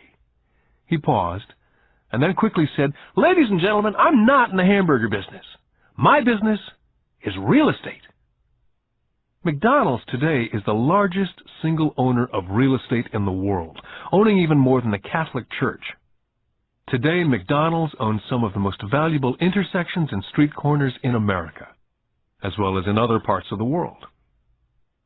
Keith said it was one of the most important lessons in his life. Today, Keith owns car washes, but his business is the real estate under those car washes. The previous chapter ended with a statement illustrating that most people work for everyone but themselves. They work first for the owners of the company, then for the government through taxes, and finally for the bank that owns their mortgage. As a young boy, we did not have a McDonald's nearby. Yet my rich dad was responsible for teaching Mike and me the same lesson that Ray Kroc talked about at the University of Texas. It is secret number 3 of the rich. The secret is, mind your own business. Financial struggle is often directly the result of people working all their life for someone else. Many people will have nothing at the end of their working days. Our current educational system focuses on preparing today's youth to get good jobs by developing scholastic skills. Their lives will revolve around their wages, or, as described earlier, their income column. And, after developing scholastic skills, they go on to higher levels of schooling to enhance their professional abilities. They study to become engineers, scientists, cooks, police officers, artists, writers, and so on. These professional skills allow them to enter the workforce and work for money. There's a big difference between your profession and your business. Often I ask people, "What's your business?" And they will say, "Oh, I'm a banker." Then I ask them if they own the bank. And they usually respond, "No, I work there." In that instance, they've confused their profession with their business. Their profession may be a banker, but they still need their own business. Ray Kroc was clear on the difference between his profession and his business. His profession was always the same.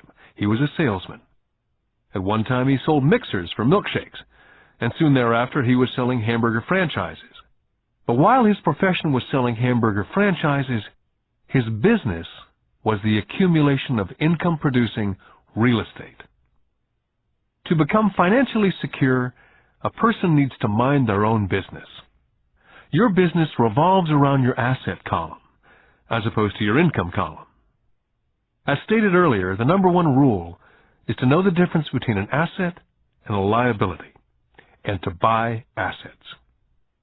The rich focus on their asset columns, while everyone else focuses on their income statements. That's why we hear so often, "I need a raise. If only I had a promotion.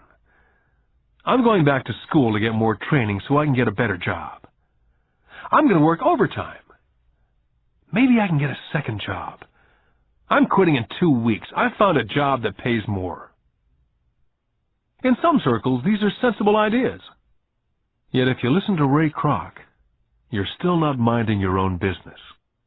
These ideas all still focus on the income column, and will only help a person become more financially secure if the additional money is used to purchase income-generating assets.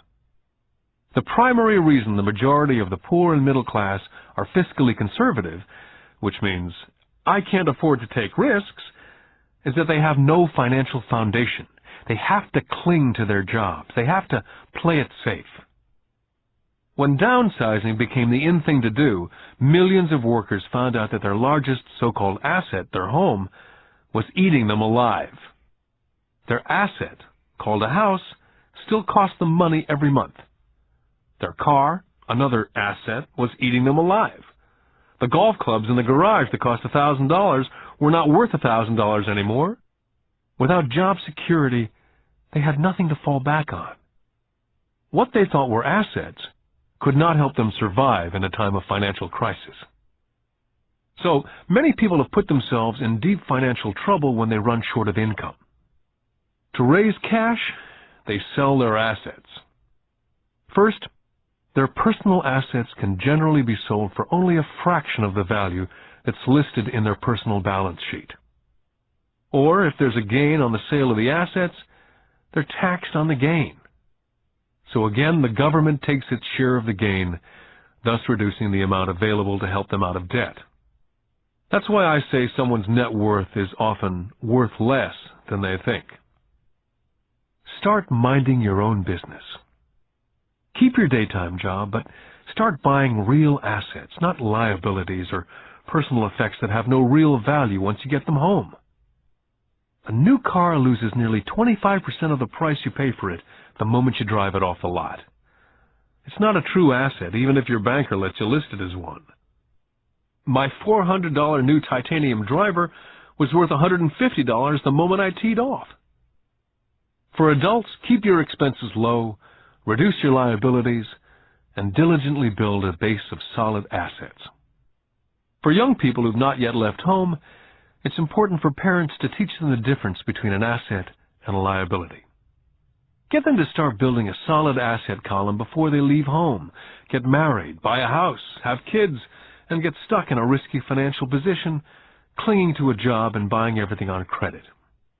I see so many young couples who get married and trap themselves into a lifestyle that will not let them get out of debt for most of their working years.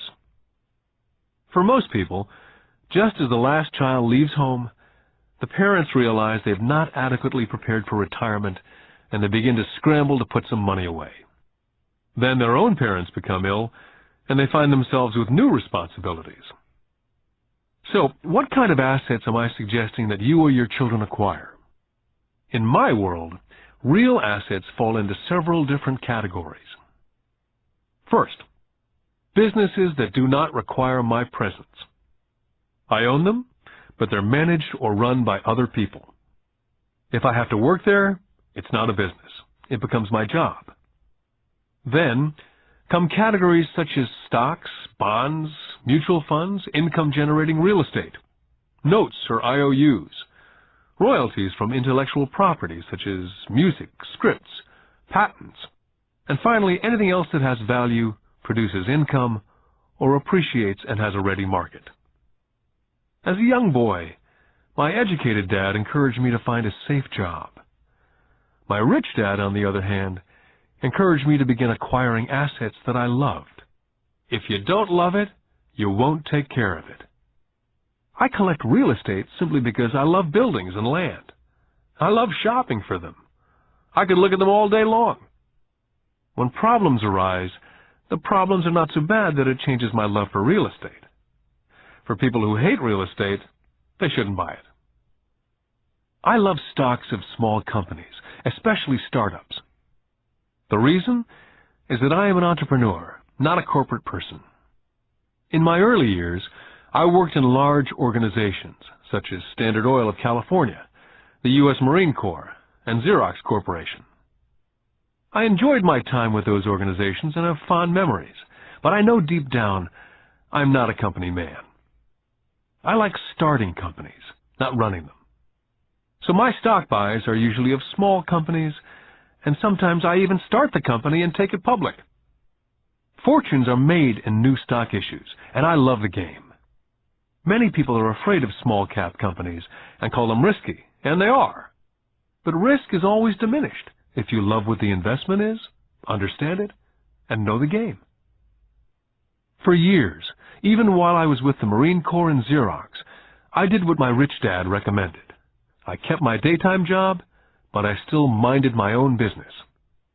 I was active in my asset column. I traded real estate and small stocks. Rich Dad always stressed the importance of financial literacy. The better I was at understanding the accounting and cash management, the better I would be at analyzing investments and eventually starting and building my own company. I would not encourage anyone to start a company unless they really want to. Knowing what I know about running a company, I would not wish that task on anyone. There are times when people cannot find employment where starting a company is a solution for them. The odds are against success. 9 out of 10 companies fail in 5 years. Of those that survive the first 5 years, 9 out of every 10 of those eventually fail as well. So only if you really have the desire to own your own company do I recommend it. Otherwise, keep your daytime job and mind your own business. When I say mind your own business, I mean to build and keep your asset column strong. Once a dollar goes into it, never let it come out. Think of it this way. Once a dollar goes into your asset column, it becomes your employee. The best thing about money is that it works 24 hours a day and can work for generations. Keep your daytime job, be a great hard-working employee, but keep building that asset column. As your cash flow grows, you can buy some luxuries. An important distinction is that rich people buy luxuries last, while the poor and middle class tend to buy luxuries first. The poor and middle class often buy luxury items such as big houses, diamonds, furs, jewelry, or boats because they want to look rich. They look rich, but in reality they just get deeper in debt on credit. The old money people, the long-term rich, built their asset column first. Then the income generated from the asset column bought their luxuries. The poor and middle class buy luxuries with their own sweat, blood, and children's inheritance. A true luxury is a reward for investing in and developing a real asset. For example, when my wife and I had extra money coming from our apartment houses, she went out and bought her Mercedes. It didn't take any extra work or risk on her part because the apartment house bought the car. She did, however, have to wait for it for 4 years while the real estate investment portfolio grew and finally began throwing off enough extra cash flow to pay for the car. But the luxury, the Mercedes, was a true reward because she had proved she knew how to grow her asset column. That car now means a lot more to her than simply another pretty car.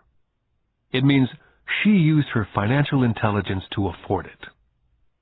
What most people do is they impulsively go out and buy a new car or some other luxury on credit. They may feel bored and just want a new toy. Buying a luxury on credit often causes a person to sooner or later actually resent that luxury because the debt on the luxury becomes a financial burden. After you've taken the time and invested in and built your own business, you're now ready to add the magic touch, the biggest secret of the rich. The secret that puts the rich way ahead of the pack. The reward at the end of the road for diligently taking the time to mind your own business.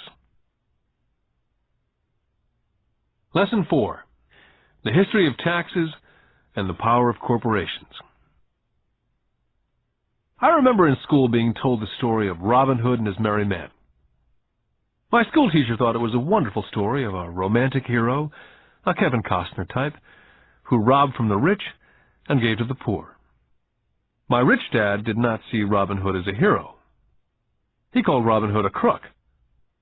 Robin Hood may be long gone, but his followers live on. How often I still hear people say, "Why don't the rich pay for it?" Or, "The rich should pay more in taxes and give it to the poor." It's this idea of Robin Hood, or taking from the rich to give to the poor, that has caused the most pain for the poor and the middle class. The reason the middle class is so heavily taxed is because of the Robin Hood ideal. The real reality is that the rich are not taxed. It's the middle class who pays for the poor, especially the educated upper-income middle class. Again, to understand fully how things happen, we need to look at the historical perspective. We need to look at the history of taxes.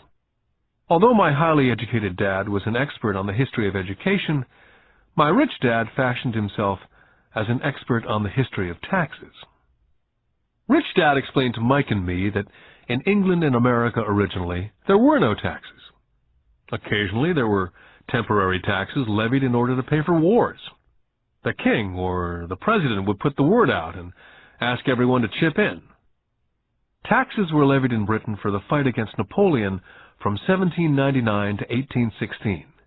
And in America, taxes were levied to pay for the Civil War from 1861 to 1865. In 1874, England made income tax a permanent levy on its citizens.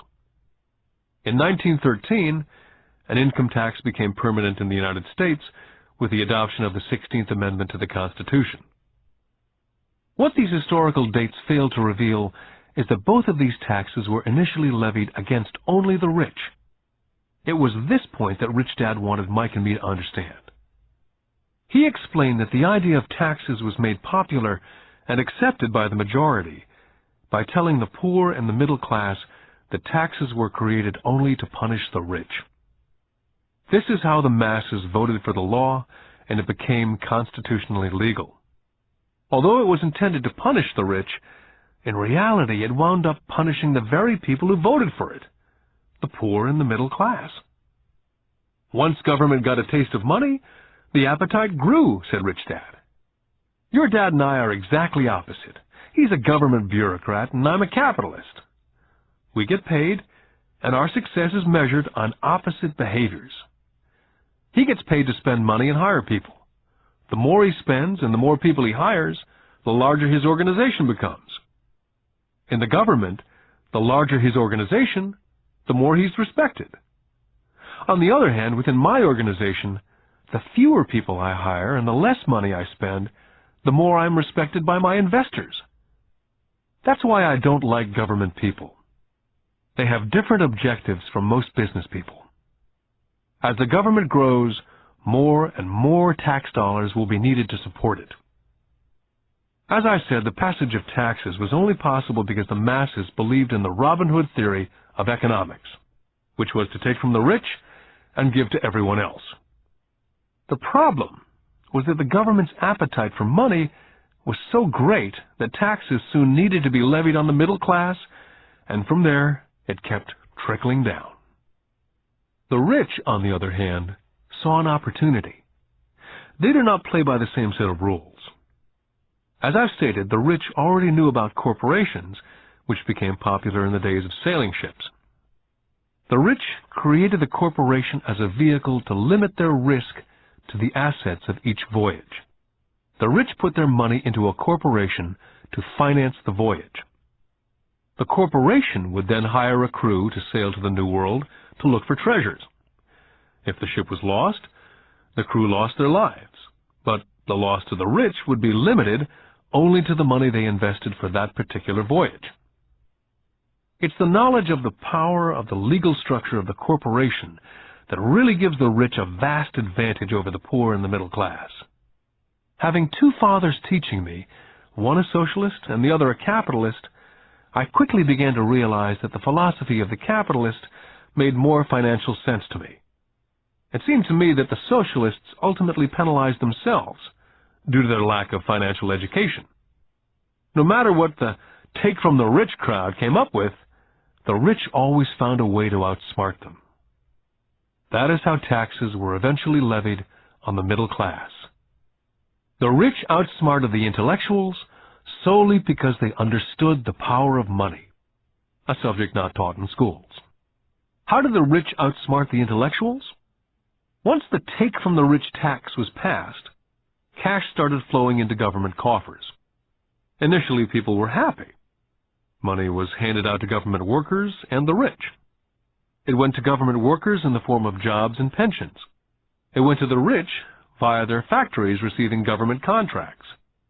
The government became a large pool of money, but the problem was the fiscal management of that money. There really is no recirculation. In other words, the government policy, if you were a government bureaucrat, was to avoid having excess money. If you failed to spend your allotted funding, you risked losing it in the next budget. You'd certainly not be recognized for being efficient. Business people, on the other hand, are rewarded for having excess money and are recognized for their efficiency. As this cycle of growing government spending continued, the demand for money increased, and the tax the rich idea was now being adjusted to include lower income levels, down to the very people who voted it in, the poor and the middle class. True capitalists used their financial knowledge to simply find a way to escape. They headed back to the protection of a corporation. A corporation protects the rich. But what many people who've never formed a corporation do not know is that a corporation is not really a thing. A corporation is merely a file folder with some legal documents in it, sitting in some attorney's office registered with a state government agency. It's not a big building with the name of the corporation on it. It's not a factory or a group of people. A corporation is merely a legal document that creates a legal body without a soul. The wealth of the rich was once again protected. Once again, the use of corporations became popular once the permanent income laws were passed, because the income tax rate of the corporation was less than the individual income tax rates. In addition, as I said earlier, certain expenses could be paid with pre-tax dollars within the corporation. This war between the haves and the have-nots has been going on for hundreds of years. It's the take from the rich crowd versus the rich. The battle is waged whenever and wherever laws are made. The battle will go on forever. The problem is, the people who lose are the uninformed, the ones who get up every day and diligently go to work and pay taxes. If they only understood the way the rich play the game, they could play it too. Then they would be on their way to their own financial independence. This is why I cringe every time I hear a parent advise their children to go to school so they can find a safe, secure job. An employee with a safe, secure job without financial aptitude has no escape. Average Americans today work 5 to 6 months for the government before they make enough to cover their taxes. In my opinion, that is a long time. The harder you work, the more you pay the government. That's why I believe that the idea of take from the rich backfired on the very people who voted it in. Every time people try to punish the rich don't simply comply, they react. They have the money, power, and intent to change things. They do not just sit there and voluntarily pay more taxes. They search for ways to minimize their tax burden. They hire smart attorneys and accountants and persuade politicians to change laws or create legal loopholes. They have the resources to effect change. The poor and the middle class do not have the same resources. They sit there and let the government's needles enter their arm and allow the blood donation to begin. Today, I'm constantly shocked at the number of people who pay more taxes or take fewer deductions simply because they are afraid of the government. And I do know how frightening and intimidating a government tax agent can be. I have had friends who have had their businesses shut down and destroyed only to find out it was a mistake on the part of the government. I realize all that. But the price of working from January to mid-May is a high price to pay for that intimidation. My poor dad never fought back. My rich dad didn't either.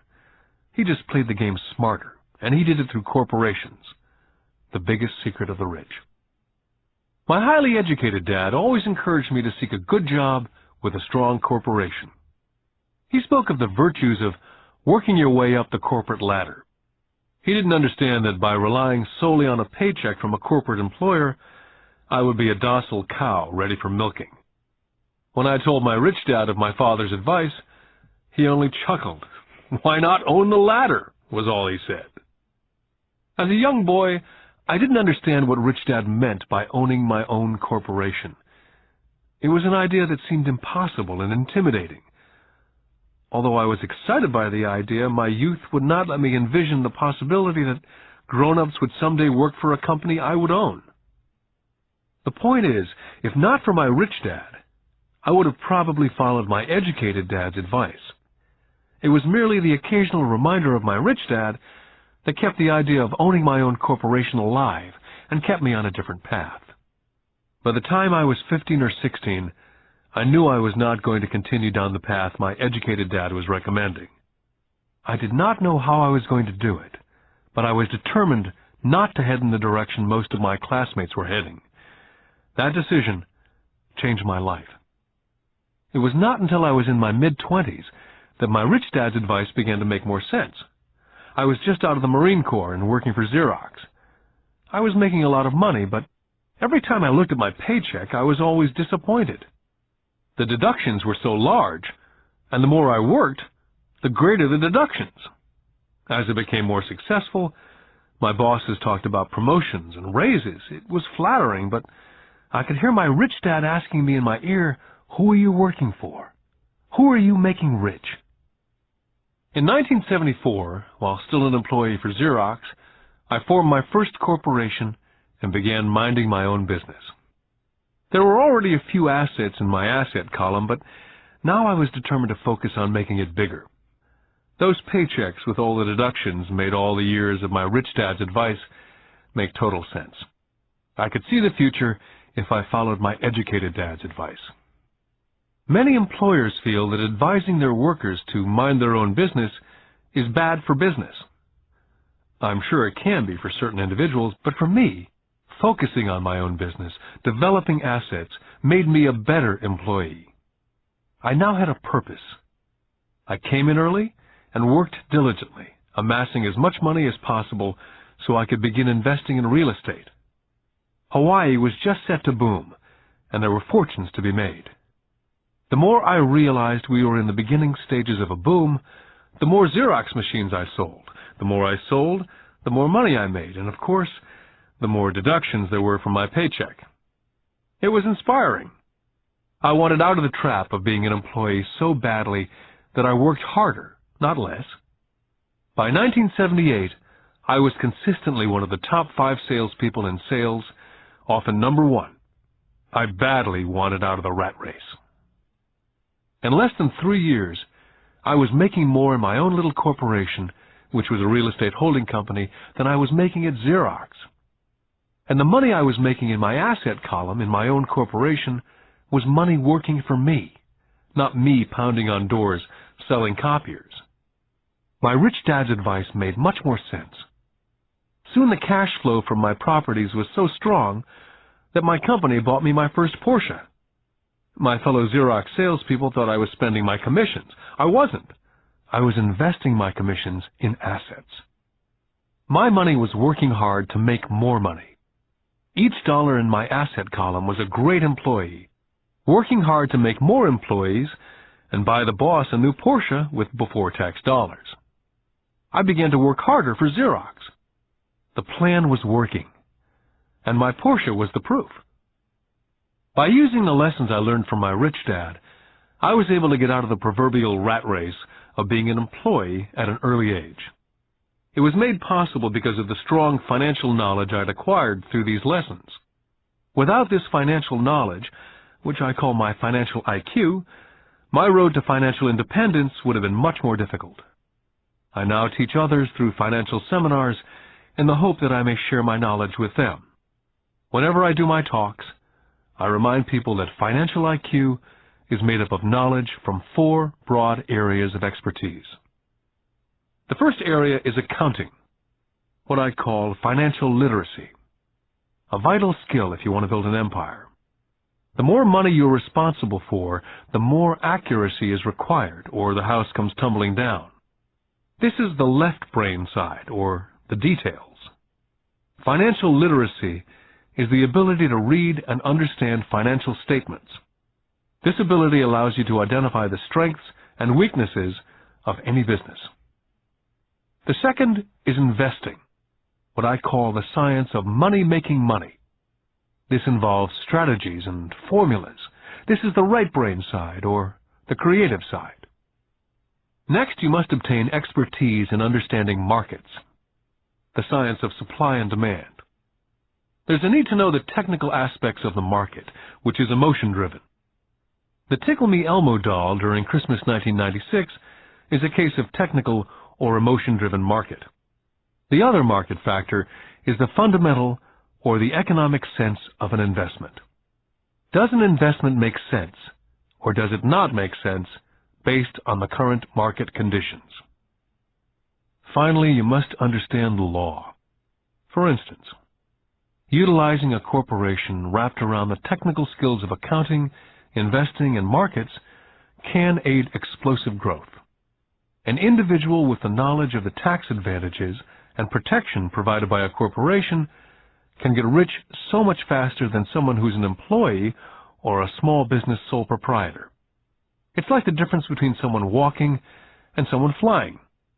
The difference is profound when it comes to long-term wealth. A corporation can do so many things that an individual cannot, like pay for expenses before it pays taxes.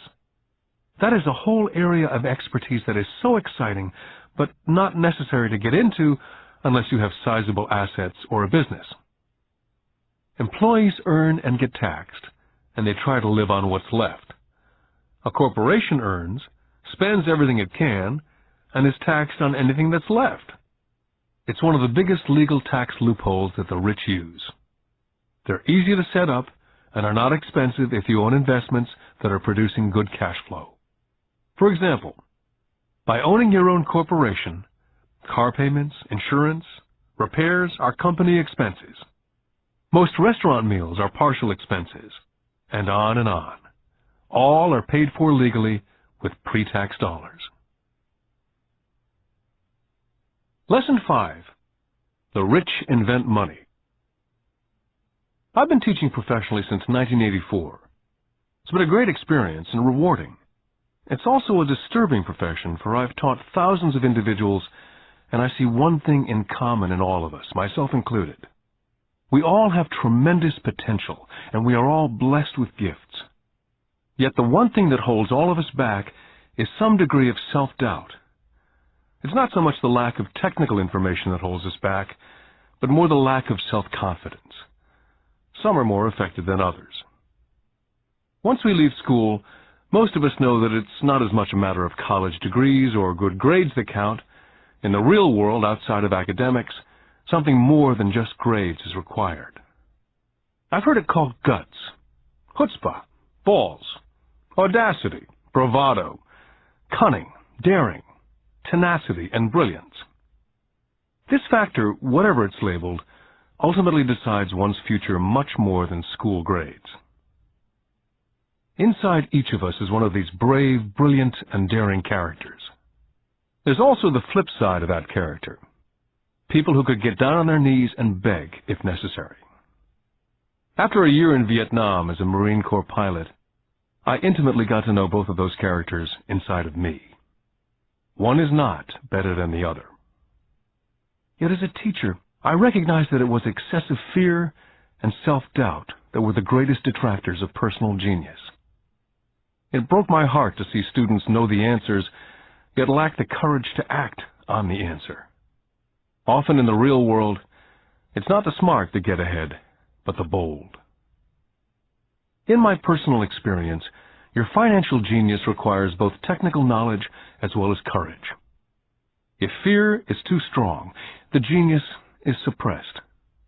In my classes, I strongly urge students to learn to take risks, to be bold, to let their genius convert that fear into power and brilliance.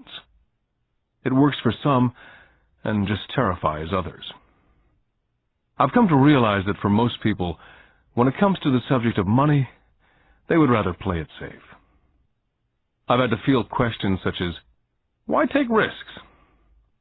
Why should I bother developing my financial IQ? Why should I become financially literate? And I answer, just to have more options. There are huge changes up ahead. There will be 100 people like Bill Gates and hugely successful companies like Microsoft created every year, all over the world. And there also will be many more bankruptcies, layoffs, and downsizing. So why bother developing your financial IQ? Because if you do, you will prosper greatly. And if you don't, this period of time will be a frightening one. Land was wealth 300 years ago. So the person who owned the land owned the wealth. Then it was factories and production. And America rose to dominance. The industrialist owned the wealth. Today, it's information. And the person who has the most timely information owns the wealth. The problem is, information flies all around the world at the speed of light. The new wealth cannot be contained by boundaries and borders as lands and factories were. The changes will be faster and more dramatic. There will be a dramatic increase in the number of new multimillionaires. There also will be those who are left behind. Today I find so many people struggling, often working harder, simply because they cling to old ideas. They want things to be the way they were. They resist change. I know people who are losing their jobs or their houses, and they blame technology or the economy or their boss. Sadly, they fail to realize that they might be the problem. Old ideas are their biggest liability. It's a liability simply because they fail to realize that while that idea or way of doing something was an asset yesterday, yesterday is gone. One afternoon I was teaching investing, using a game I'd invented, cash flow, as a teaching tool. A friend had brought someone along to attend the class. This friend of a friend was recently divorced, had been badly burned in the divorce settlement and was now searching for some answers. Her friend thought the class might help. The game was designed to help people learn how money works. In playing the game, they learn about the interaction of the income statement with the balance sheet. They learn how cash flows between the two, and how the road to wealth is through striving to increase your monthly cash flow from the asset column to the point that it exceeds your monthly expenses. Once you accomplish this, you're able to get out of the rat race and onto the fast track. As I've said, some people hate the game, some love it, and others miss the point. This woman missed a valuable opportunity to learn something. In the opening round, she drew a doodad card with the boat on it. At first she was happy. "Oh, I've got the boat!" Then, as her friend tried to explain how the numbers worked on her income statement and balance sheet, she got frustrated because she had never liked math. The rest of her table waited while her friend continued explaining the relationship between the income statement, balance sheet, and monthly cash flow. Suddenly, when she realized how the numbers worked, it dawned on her that her boat was eating her alive. Later on in the game, she was also downsized and had a child. It was a horrible game for her. After the class, her friend came by and told me that she was upset. She'd come to the class to learn about investing and did not like the idea that it took so long to play a silly game. Her friend attempted to tell her to look within herself, to see if it reflected on herself in any way. With that suggestion, the woman demanded her money back. She said that the very idea that a game could be a reflection of her was ridiculous. Her money was promptly refunded, and she left. Since 1984, I have made millions simply by doing what the school system does not. In school, most teachers lecture. I hated lectures as a student. I was soon bored, and my mind would drift. In 1984, I began teaching via games and simulations. I always encouraged adult students to look at games as reflecting back to what they know and what they needed to learn. Most importantly, a game reflects back on one's behavior. It's an instant feedback system. Instead of the teacher lecturing you, the game is feeding back a personalized lecture, custom-made just for you. The friend of the woman who left later called to give me an update. She said her friend was fine and had calmed down. In her cooling-off period, she could see some relationships between the game and her life. Just like a board game, the world is always providing us with instant feedback. We could learn a lot if we tuned in more. One day, not long ago, I complained to my wife that the cleaners must have shrunk my pants. My wife gently smiled and poked me in the stomach to inform me that the pants had not shrunk. Something else had expanded. Me. The game Cash Flow was designed to give every player personal feedback. The purpose is to give you options. If you draw the boat card and it puts you into debt, the question is, now what can you do? How many different financial options can you come up with? That's the purpose of the game. To teach players to think and create new and various financial options. I've watched this game played by more than 1,000 people. The people who get out of the rat race in the game the quickest are the people who understand numbers and have creative financial minds. They recognize different financial options. People who take the longest are people who aren't familiar with numbers and often do not understand the power of investing. Rich people are often creative and take calculated risks. There have been people playing Cash Flow who gain lots of money in the game, but they don't know what to do with it. Most of them have not been financially successful in real life either. Everyone else seems to be getting ahead of them, even though they have money. And that's true in real life.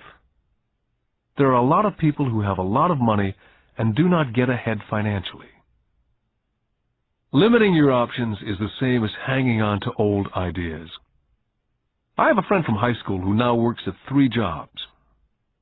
20 years ago, he was the richest of all my classmates. When the local sugar plantation closed, the company he worked for went down with the plantation.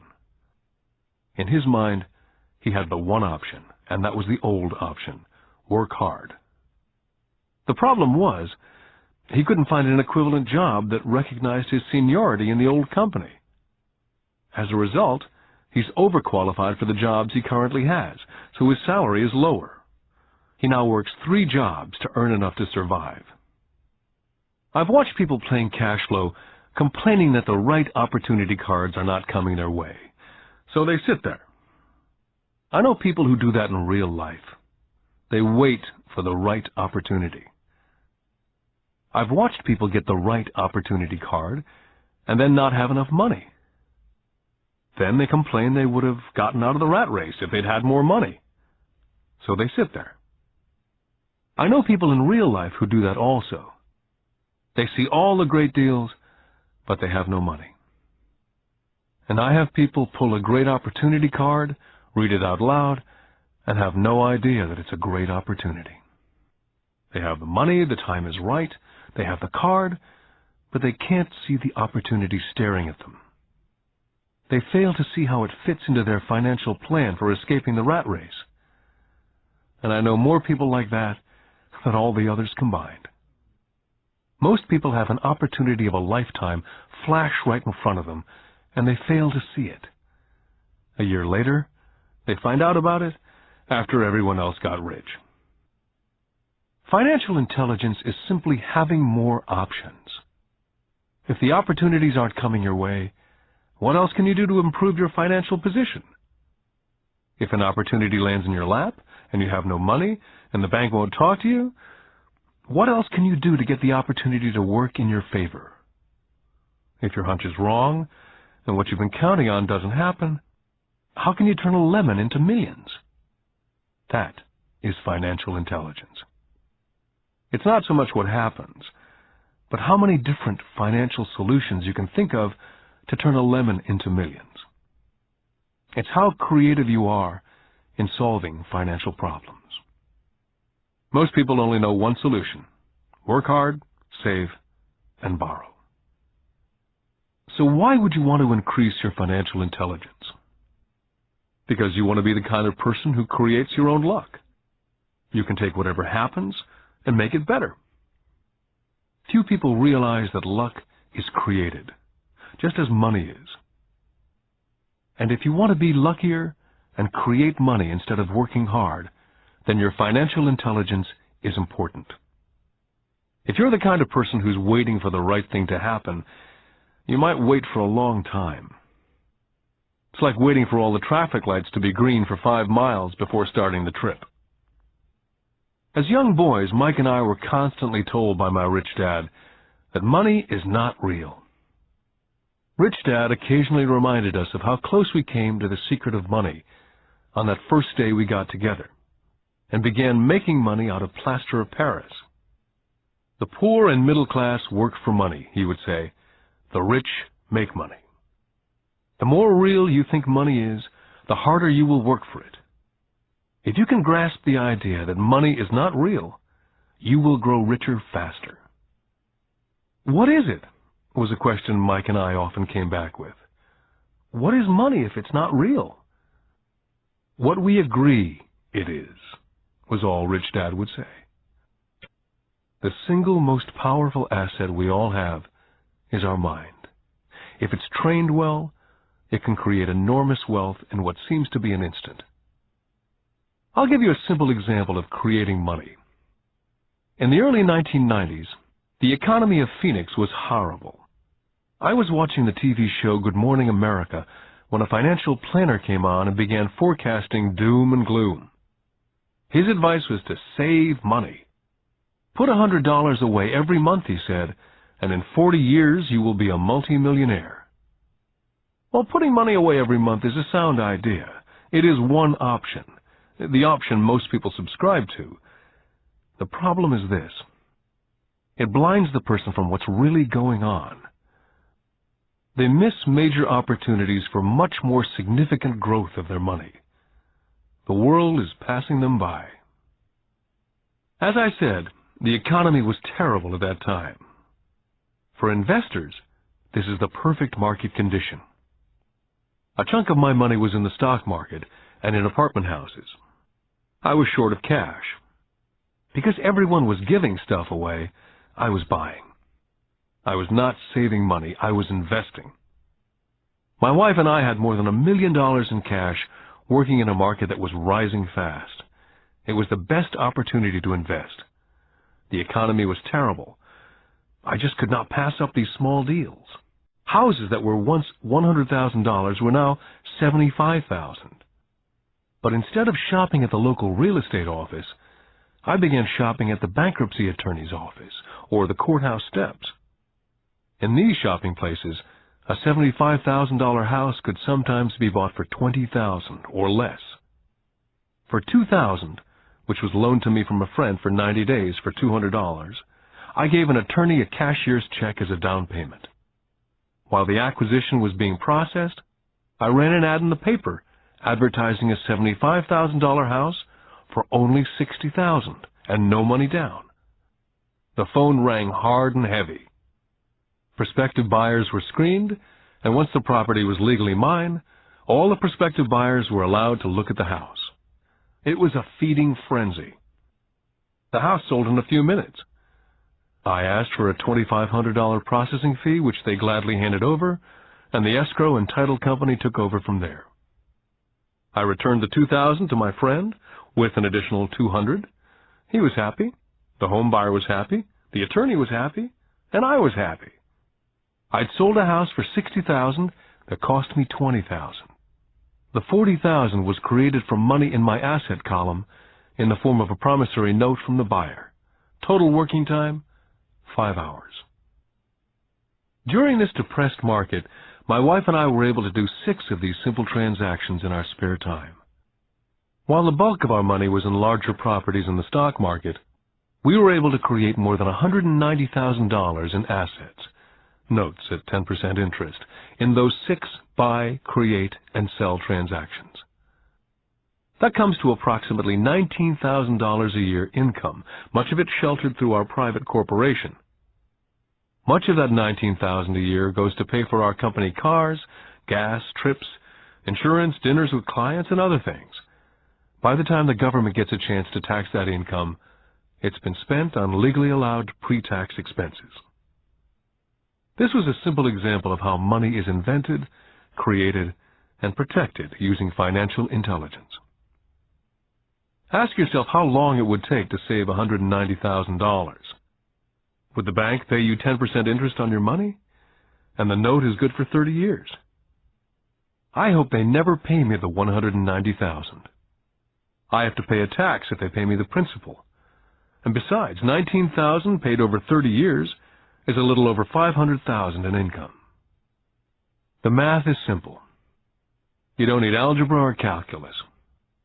I don't write much because the escrow company handles the legal transaction and the servicing of the payments. I have no roofs to fix or toilets to unplug because the owners do that. It's their house. Occasionally someone does not pay, and that's wonderful because there are late fees, or they move out and the property is sold again. The court system handles that. And it may not work in your area. The market conditions may be different, but the example illustrates how a simple financial process can create hundreds of thousands of dollars with little money and low risk. It's an example of money being only an agreement. Anyone with a high school education can do it. Yet most people won't.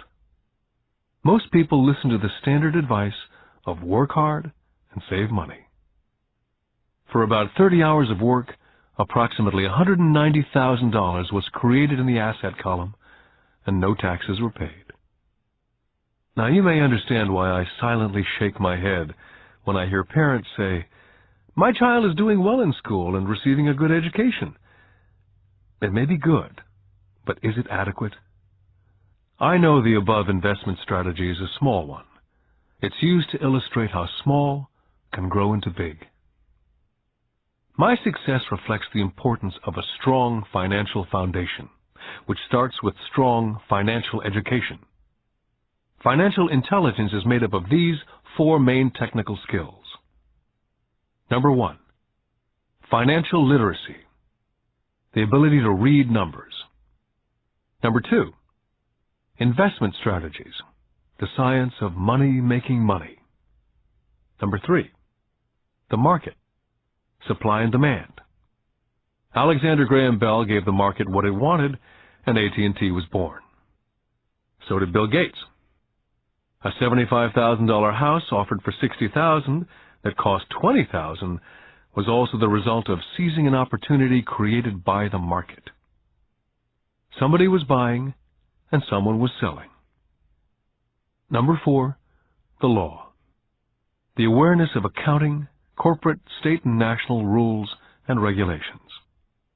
I recommend playing within the rules. It's this basic foundation, or the combination of these skills, that's needed to be successful in the pursuit of wealth. Whether it be through the buying of small homes, large apartments, companies, stocks, bonds, mutual funds, precious metals, baseball cards, or the like. Personally, I use 2 main vehicles to achieve financial growth: real estate and small stocks. I use real estate as my foundation. Day in and day out, my properties provide cash flow and occasional spurts of growth in value. The small cap stocks are used for fast growth. I do not recommend anything that I do. The examples are just that, examples. If the opportunity is too complex, and I do not understand the investment, I don't do it. Simple math and common sense is all that's needed to do well financially.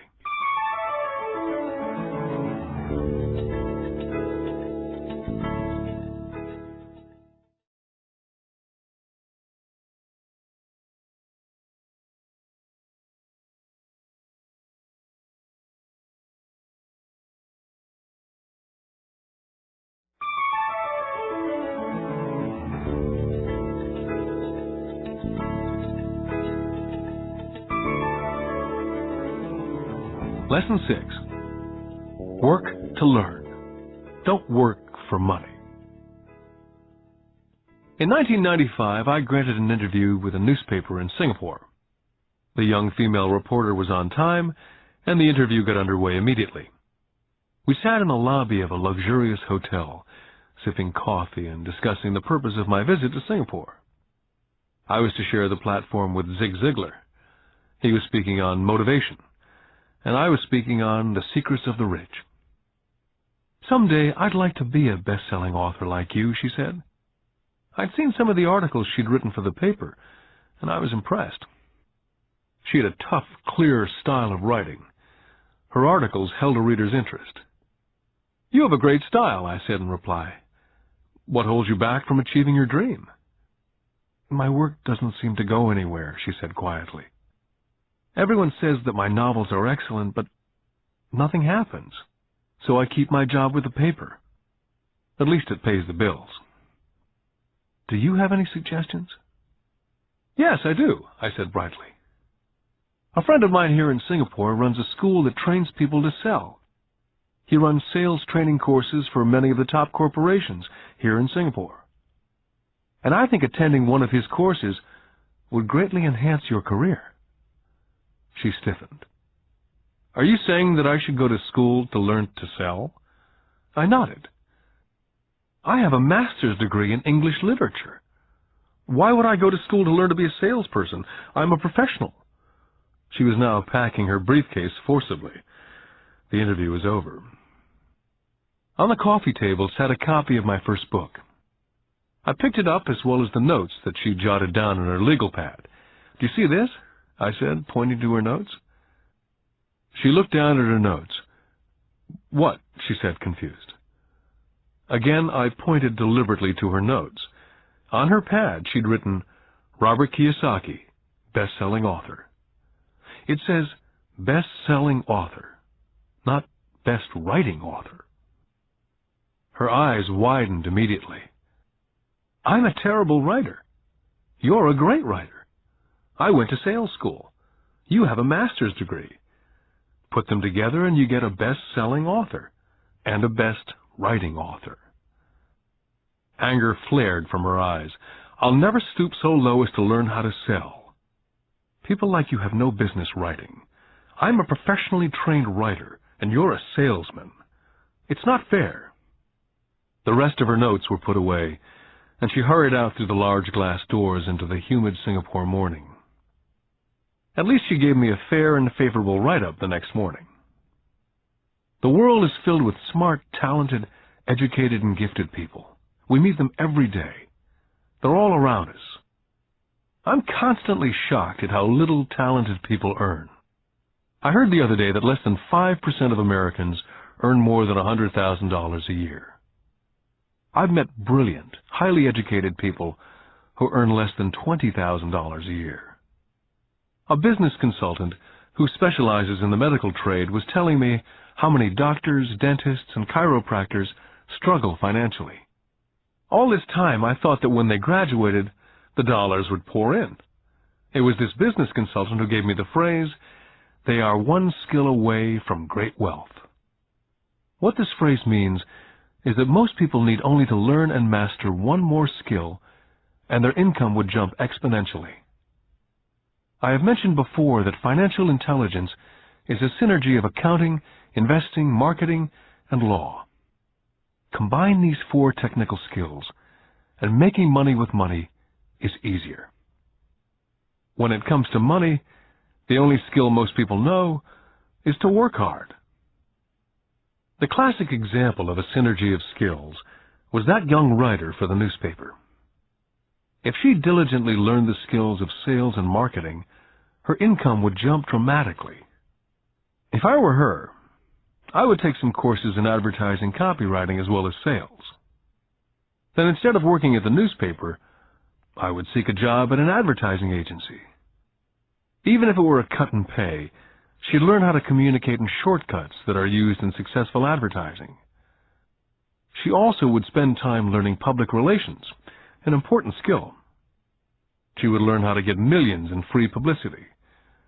Then at night and on weekends, she could be writing her great novel.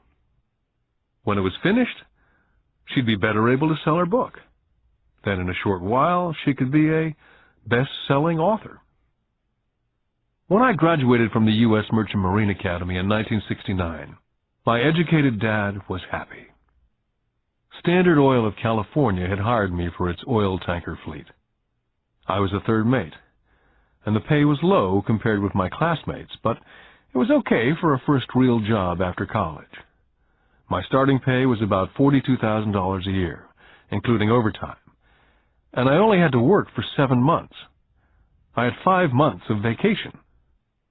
If I'd wanted to, I could have taken the run to Vietnam with a subsidiary shipping company and easily doubled my pay instead of taking the 5 months vacation. I had a great career ahead of me, yet I resigned after 6 months with the company and joined the Marine Corps to learn how to fly. My educated dad was devastated. Rich Dad congratulated me.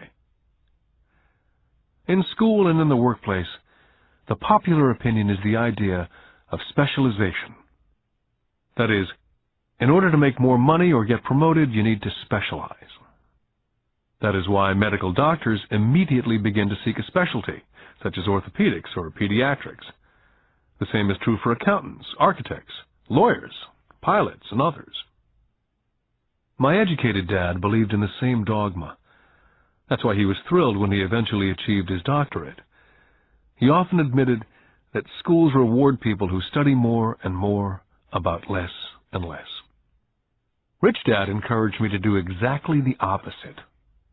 You want to know a little about a lot, was his suggestion. That's why for years I worked in different areas of his companies. For a while I worked in his accounting department. Although I would probably never have been an accountant, he wanted me to learn via osmosis. Rich Dad knew I would pick up jargon and a sense of what's important and what's not. I also worked as a busboy and construction worker, as well as in sales, reservations, and marketing. He was grooming Mike and me. That's why he insisted we sit in on the meetings with his bankers, lawyers, accountants, and brokers. He wanted us to know a little about every aspect of his empire. Educated Dad thought I went to school to learn to be a ship's officer. Rich Dad knew that I went to school to study international trade. So as a student, I made cargo runs navigating large freighters oil tankers and passenger ships to the Far East and the South Pacific. Rich Dad emphasized that I stay in the Pacific instead of taking ships to Europe, because he knew that the emerging nations were in Asia, not Europe. While most of my classmates, including Mike, were partying at their fraternity houses, I was studying trade, people, business styles and cultures in Japan, Taiwan, Thailand, Singapore, Hong Kong, Vietnam, Korea, Tahiti, Samoa, and the Philippines. I also was partying, but it was not in any frat house. I grew up rapidly. Educated Dad could not understand why I decided to quit and join the Marine Corps. I told him I wanted to learn to fly, but really I wanted to learn to lead troops. Rich Dad explained to me that the hardest part of running a company is managing people. He'd spent 3 years in the Army. My educated dad was draft exempt. Rich Dad told me of the value of learning to lead men into dangerous situations. Leadership is what you need to learn next, he said. If you're not a good leader, you'll get shot in the back, just like they do in business. Returning from Vietnam in 1973, I resigned my commission, even though I loved flying. I found a job with Xerox Corporation. I joined it for one reason, and it was not for the benefits. I was a shy person, and the thought of selling was the most frightening subject in the world. Xerox was one of the best sales training programs in America. Rich Dad was proud of me. My educated dad was ashamed. Being an intellectual, he thought that salespeople were below him. I worked with Xerox for 4 years, until I overcame my fear of knocking on doors and being rejected. Once I could consistently be in the top 5 in sales, I again resigned and moved on, leaving behind another great career with an excellent company. In 1977, I formed my first company. Rich Dad had groomed Mike and me to take over companies, so I now had to learn to form them and put them together. My first product, the nylon and Velcro wallet, was manufactured in the Far East and shipped to a warehouse in New York, near where I had gone to school. My formal education was complete, and it was time to test my wings. If I failed, I went broke. Rich Dad thought it best to go broke before 30. You still have time to recover, was his advice. On the eve of my 30th birthday, my first shipment left Korea for New York.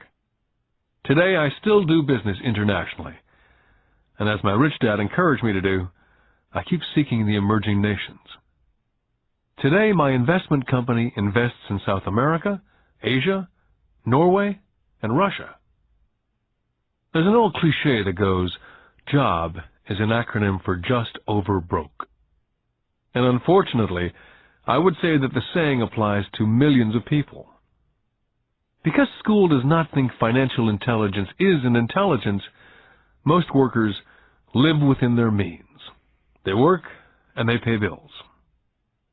There's another horrible management theory that goes, workers work hard enough to not be fired, and owners pay just enough so that workers won't quit. And if you look at the pay scales of most companies, again, I would say there is a degree of truth in that statement. The net result is that most workers never get ahead. They do what they've been taught to do. Get a secure job. Most workers focus on working for pay and benefits that reward them in the short term, but is often disastrous in the long run. Instead, I recommend to young people to seek work for what they will learn more than what they will earn.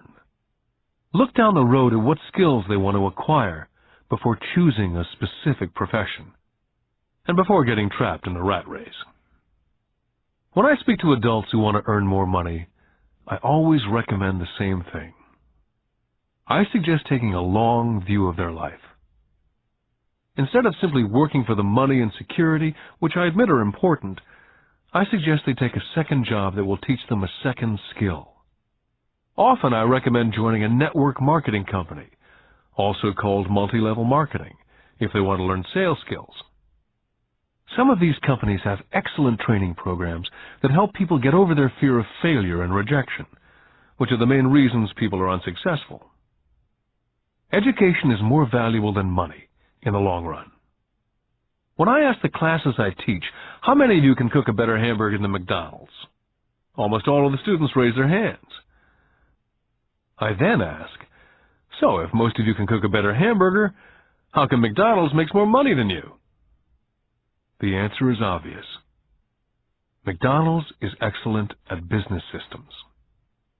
The reason so many talented people are poor is because they focus on building a better hamburger and know little to nothing about business systems. A friend of mine in Hawaii is a great artist. He makes a sizable amount of money. One day his mother's attorney called to tell him that she had left him $35,000. That is what was left of her estate after the attorney and the government took their shares. Immediately he saw an opportunity to increase his business by using some of this money to advertise. 2 months later, his first 4-color full-page ad appeared in an expensive magazine that targeted the very rich. The ad ran for 3 months. He received no replies from the ad, and all of his inheritance is now gone. He now wants to sue the magazine for misrepresentation. This is a common case of someone who can build a beautiful hamburger but knows little about business. When I asked him what he'd learned, his only reply was that advertising salespeople are crooks. I then asked him if he'd be willing to take a course in sales and a course in direct marketing. His reply, I don't have the time, and I don't want to waste my money. The world is filled with talented poor people. All too often they're poor or struggle financially or earn less than they're capable of, not because of what they know, but because of what they do not know. They focus on perfecting their skills at building a better hamburger rather than the skills of selling and delivering the hamburger. Maybe McDonald's does not make the best hamburger, but they are the best at selling and delivering a basic average burger. Poor Dad wanted me to specialize. That was his view on how to be paid more. Rich Dad advised that Mike and I groom ourselves. Many corporations do the same thing. They find a young, bright student out of business school and begin grooming that person to someday take over the company. So these bright young employees do not specialize in one department. They're moved from department to department to learn all the aspects of business systems. The rich often groom their children or the children of others. By doing so, their children gain an overall knowledge of the operations of the business and how the various departments interrelate. For the World War II generation, it was considered bad to skip from company to company. Today, it's considered smart. Since people will skip from company to company rather than seek greater specialization, why not seek to learn more than earn? In the short term, it may earn you less. In the long term, it will pay off in large dividends. The main management skills needed for success are the management of cash flow, the management of systems, including yourself and time with family, and the management of people. The most important specialized skills are sales and understanding marketing. It's the ability to sell, therefore to communicate to another human being, be it a customer, employee, boss, spouse, or child, that is the base skill of personal success. It is communication skills such as writing, speaking, and negotiating that are crucial to a life of success. It's a skill that I work on constantly, attending courses or buying educational tapes to expand my knowledge. Rich Dad encouraged Mike and me to know a little about a lot. He encouraged us to work with people smarter than we were, and to bring smart people together to work as a team.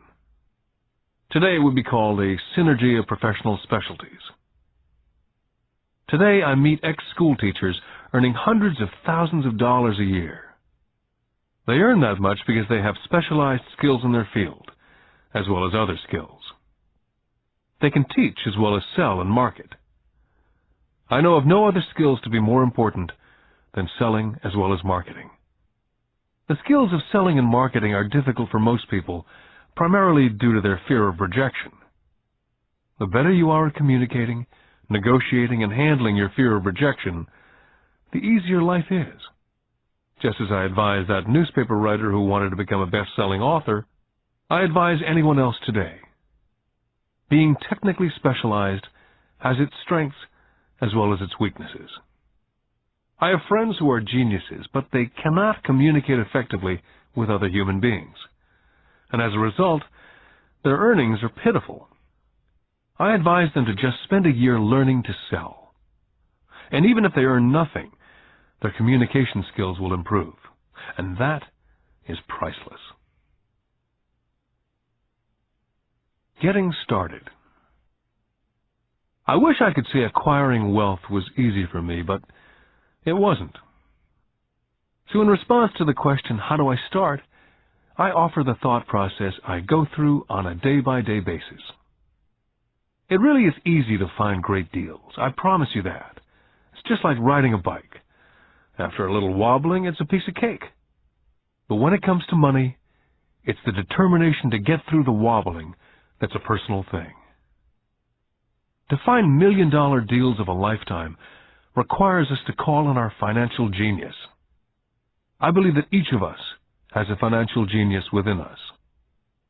The problem is, our financial genius lies asleep, waiting to be called upon.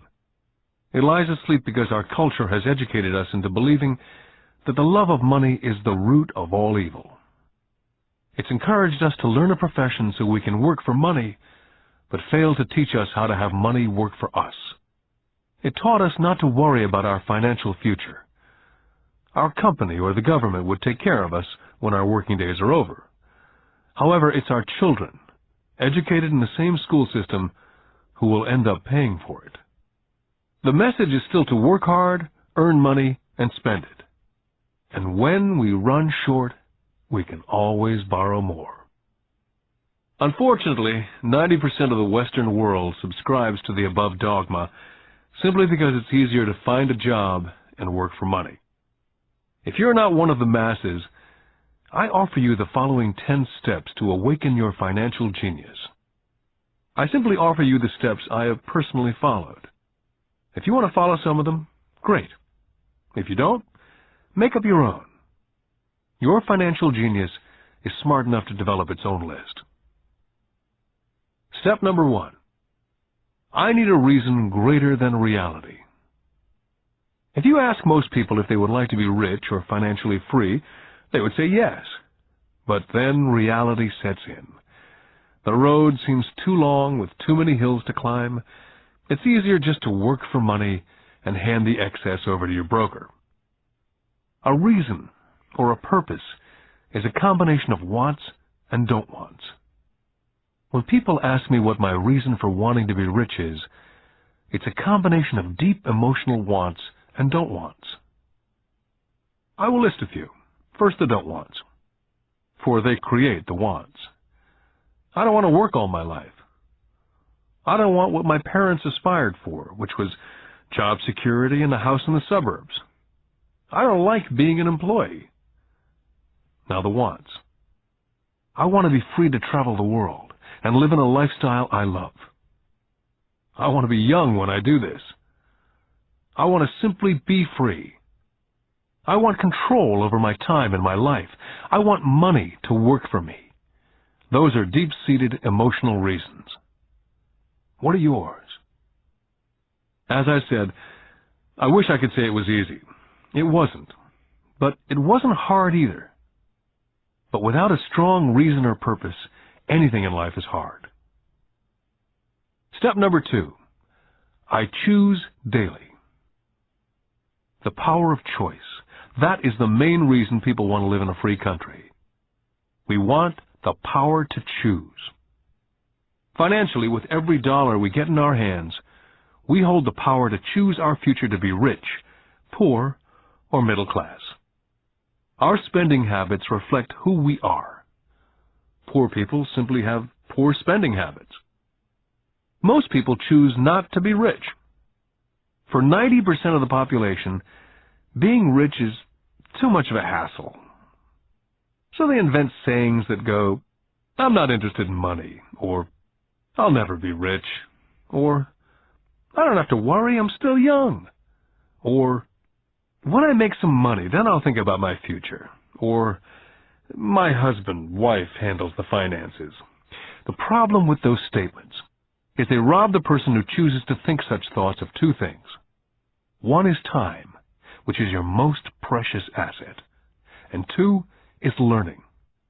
Just because you have no money, it shouldn't be an excuse to not learn.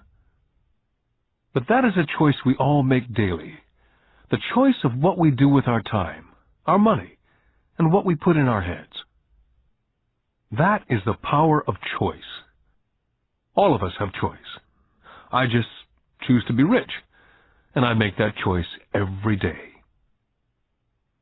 Step number 3. Choose friends carefully. First of all, I do not choose my friends by their financial statements. I have friends who have actually taken the vow of poverty, as well as friends who earn millions every year. The point is, I learn from all of them, and I consciously make the effort to learn from them. But there's one distinction that I'd like to point out. I've noticed that my friends with money talk about money, and I do not mean brag. They're interested in the subject, so I learn from them and they learn from me. My friends whom I know are in dire straits financially do not like talking about money, business, or investing. They often think it rude. So I also learn from my friends who struggle financially.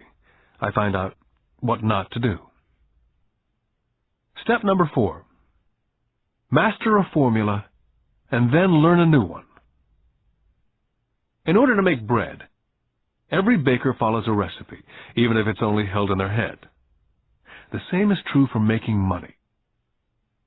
That's why money is often called dough. When it comes to money, the masses generally have one basic formula they learned in school, and that is work for money. The formula I see that is predominant in the world is that every day millions of people get up and go to work, earn money, pay bills, balance checkbooks, buy some mutual funds, and go back to work. That is the basic formula or recipe. If you're tired of what you're doing or you're not making enough, it's simply a case of changing the formula via which you make money. Years ago, when I was 26, I took a weekend class called How to Buy Real Estate Foreclosures. I learned a formula. The next trick was to have the discipline to actually put into action what I had learned. That is where most people stop.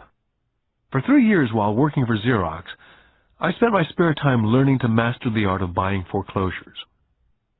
I've made several $1 million using that formula, but today it's too slow, and too many other people are doing it. So after I mastered that formula, I went in search of other formulas. For many of the classes, I did not use the information I learned directly, but I always learned something new. Step number 5. Pay yourself first. The power of self-discipline. If you cannot get control of yourself, do not try to get rich. You might first want to join the Marine Corps or some religious order so you can get control of yourself. It makes no sense to invest, make money, and blow it. It's the lack of self-discipline that causes most lottery winners to go broke soon after winning millions. It's the lack of self-discipline that causes people who get a raise to immediately go out and buy a new car or take a cruise. It's difficult to say which of the 10 steps is the most important, but of all the steps, this step is probably the most difficult to master if it's not already a part of your makeup. I would venture to say that it's the lack of personal self-discipline that is the #1 delineating factor between the rich, poor, and middle class. I do not take the saying, pay yourself first, lightly. The Richest Man in Babylon by George Clason is where the statement, pay yourself first, comes from. Millions of copies have been sold. But while millions of people freely repeat that powerful statement, few follow the advice. For those who do follow it, their financial statement, income statement, and balance sheet shows income flowing into assets and assets supplying income. Each month, these people allocate money to their asset column before they pay their monthly expenses.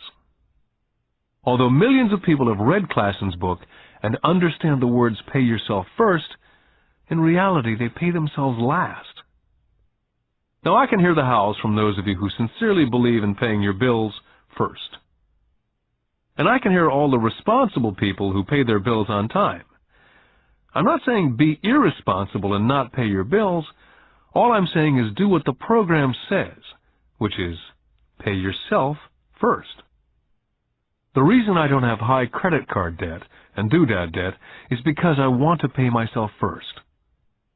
Although I pay my bills last, I am financially astute enough to not get into a tough financial situation. To ensure paying yourself first, don't get into large debt positions that you have to pay for. Keep your expenses low. Build up assets first. Then, buy the big house or a nice car. Being stuck in the rat race is not intelligent. And when you come up short, let the pressure build and don't dip into your savings or investments. Use the pressure to inspire your financial genius to come up with new ways of making more money and then pay your bills. You will have increased your ability to make more money as well as your financial intelligence. Step number 6. Pay your brokers well. I often see people posting a sign in front of their house that says, "For sale by owner." Or I see on TV today many people claiming to be discount brokers. My rich dad taught me to take the opposite tack. He believed in paying professionals well, and I have adopted that policy also. Today I have expensive attorneys, accountants, real estate brokers, and stockbrokers. Why? Because if, and I do mean if, the people are professionals, their services should make you money. And the more money they make, the more money I make. We live in an information age. Information is priceless. A good broker should provide you with information as well as take the time to educate you as to its meaning. Step number 7. Be an Indian giver. This is the power of getting something for nothing. When the first white settlers came to America, they were taken aback by a cultural practice some American Indians had. For example, if a settler was cold, the Indian would give the person a blanket. Mistaking it for a gift, the settler was often offended when the Indian asked for it back. The Indians also got upset when they realized the settlers did not want to give it back. That is where the term Indian giver came from. A simple cultural misunderstanding. In the world of the asset column, being an Indian giver is vital to wealth. The sophisticated investor's first question is, how fast do I get my money back? They also want to know what they get for free, also called a piece of the action. That is why the ROI, or return of and on investment, is so important.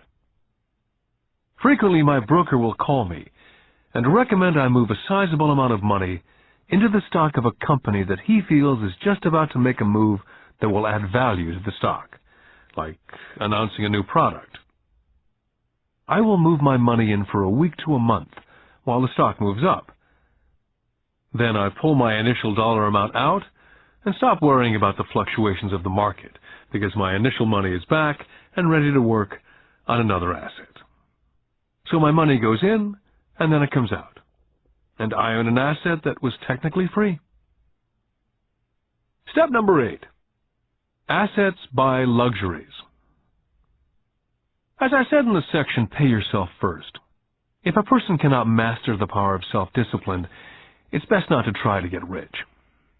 For while the process of developing cash flow from an asset column in theory is easy, it's the mental fortitude of directing money that's hard. Due to external temptations, it's much easier in today's consumer world to simply blow it out of the expense column. Because of weak mental fortitude, that money flows into the paths of least resistance. That is the cause of poverty and financial struggle. I love my luxuries as much as anyone else. The difference is, some people buy their luxuries on credit. It's the keep up with the Joneses trap. I use the income from my assets to buy my luxuries. When I wanted to buy a Porsche, the easy road would have been to call my banker and get a loan.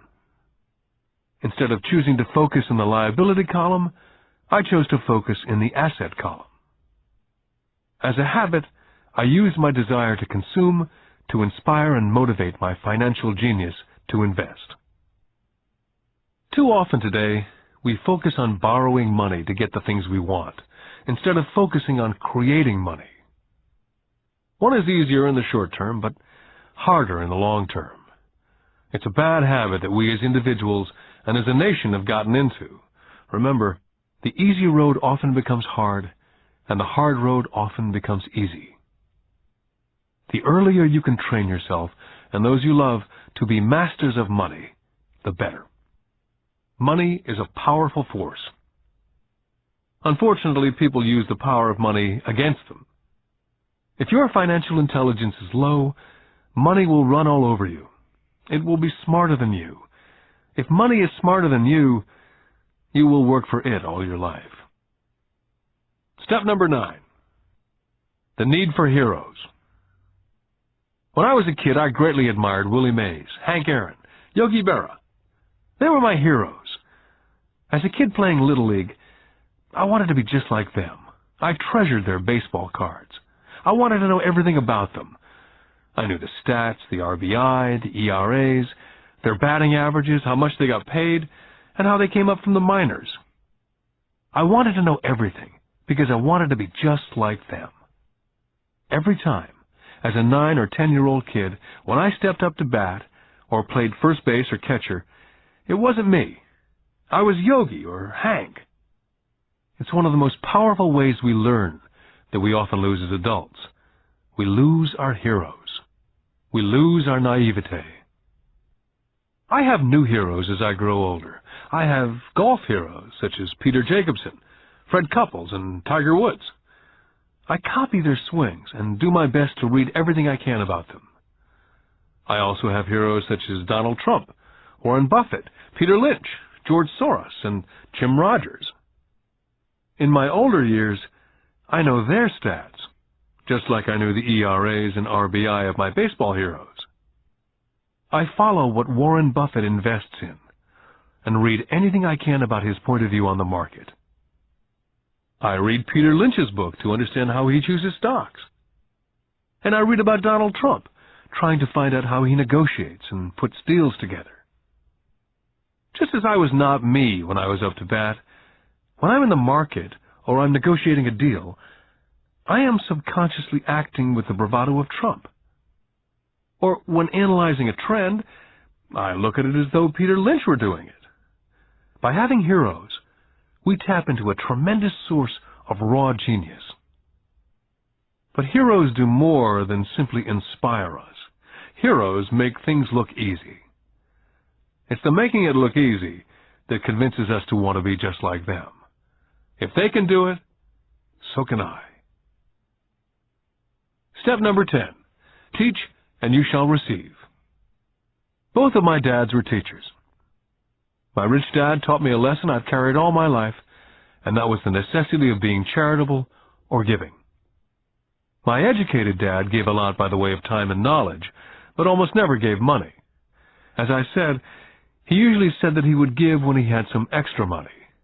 Of course, there was rarely any extra. My rich dad gave money as well as education.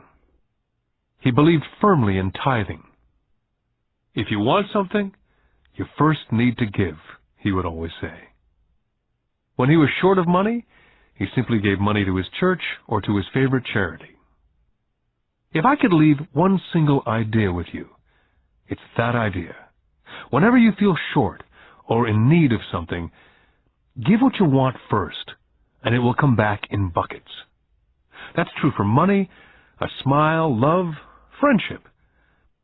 I know it's often the last thing a person may want to do, but it's always worked for me. I just trust that the principle of reciprocity is true, and I give what I want. My rich dad would often say, poor people are more greedy than rich people. He would explain that if a person was rich, that person was providing something that other people wanted. In my life, over all these years, whenever I felt needy or short of money or short of help, I simply went out and found in my heart what I wanted and decided to give it first. And when I gave, it always came back. It reminds me of the story of the guy sitting with firewood in his arms on a cold, freezing night, and he's yelling at the pot-bellied stove, "When you give me some heat, then I'll put some wood in." And when it comes to money, love, happiness, sales, and contacts, all one needs to remember is first to give what you want, and it will come back in droves. My poor dad taught teachers, and he became a master teacher. My rich dad always taught young people his way of doing business. In retrospect, it was their generosity with what they knew that made them smarter. There are powers in this world that are much smarter than we are. You can get there on your own, but it's easier with the help of the powers that be. All you need to be is generous with what you have, and the powers will be generous with you. Take action. All of you were given two great gifts, your mind and your time. It is up to you to do what you please with both. With each dollar bill that enters your hand, you and only you have the power to determine your destiny. Spend it foolishly, you choose to be poor. Spend it on liabilities, you join the middle class. Invest it in your mind and learn how to acquire assets, and you will be choosing wealth as your goal and your future. The choice is yours and only yours. With every day, with every dollar, you decide to be rich, poor, or middle class. Choose to share this knowledge with your children, and you choose to prepare them for the world that awaits. No one else will. You and your children's future will be determined by choices you make today, not tomorrow. This has been a Time Warner Audiobooks production of Rich Dad, Poor Dad, written by Robert Kiyosaki with Sharon L. Lecter, CPA, and read by Stephen Hoy, featuring an introduction by Robert Kiyosaki. Executive producer, Maya Thomas. Produced and directed by John Brunette. Text abridged by John Whitman. Text edited by William Whittington. Production coordinated by Daniel Metcalf. Rich Dad, Poor Dad is also available in paperback from Warner Business Books.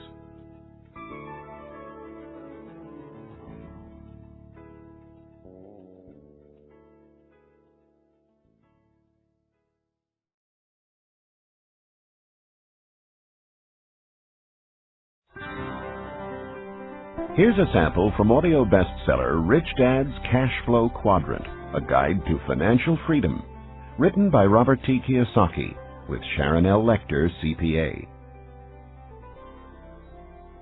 When people ask why Kim and I were homeless back in 1985, I tell them it was because of what my rich dad taught me about money. For me, money is important, yet I did not want to spend my life working for it. That is why I did not want a job. If we were going to be responsible citizens, Kim and I wanted to have our money work for us rather than spend our lives physically working for money. That is why the cash flow quadrant is so important. It distinguishes between the different ways in which money is generated. There are ways of being responsible and creating money other than physically working for it. But in order to embrace wealth, it is essential to understand your relation to it. My highly educated dad had a strong belief that the love of money was evil, that to profit excessively meant you were greedy. He often said, "I'll never be rich," or "investing is risky," or "money isn't everything." My rich dad had a different point of view. He thought it foolish to spend your life working for money and pretend that money was not important. Rich Dad believed that life was more important than money, but money was important for supporting life.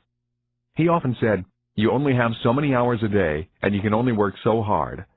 So why work hard for money? Learn to have money, and people work hard for you, and you can be free to do the things that are important."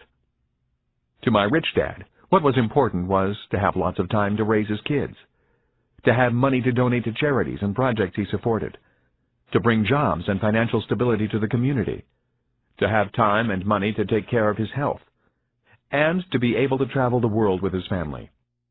"Those things take money," said Rich Dad. "That is why money is important to me. Money is important, but I don't want to spend my life working for it." It was my rich dad who often referred to the cash flow quadrant when I was a young boy. He would explain to me the difference between someone who was successful on the left side versus the right side.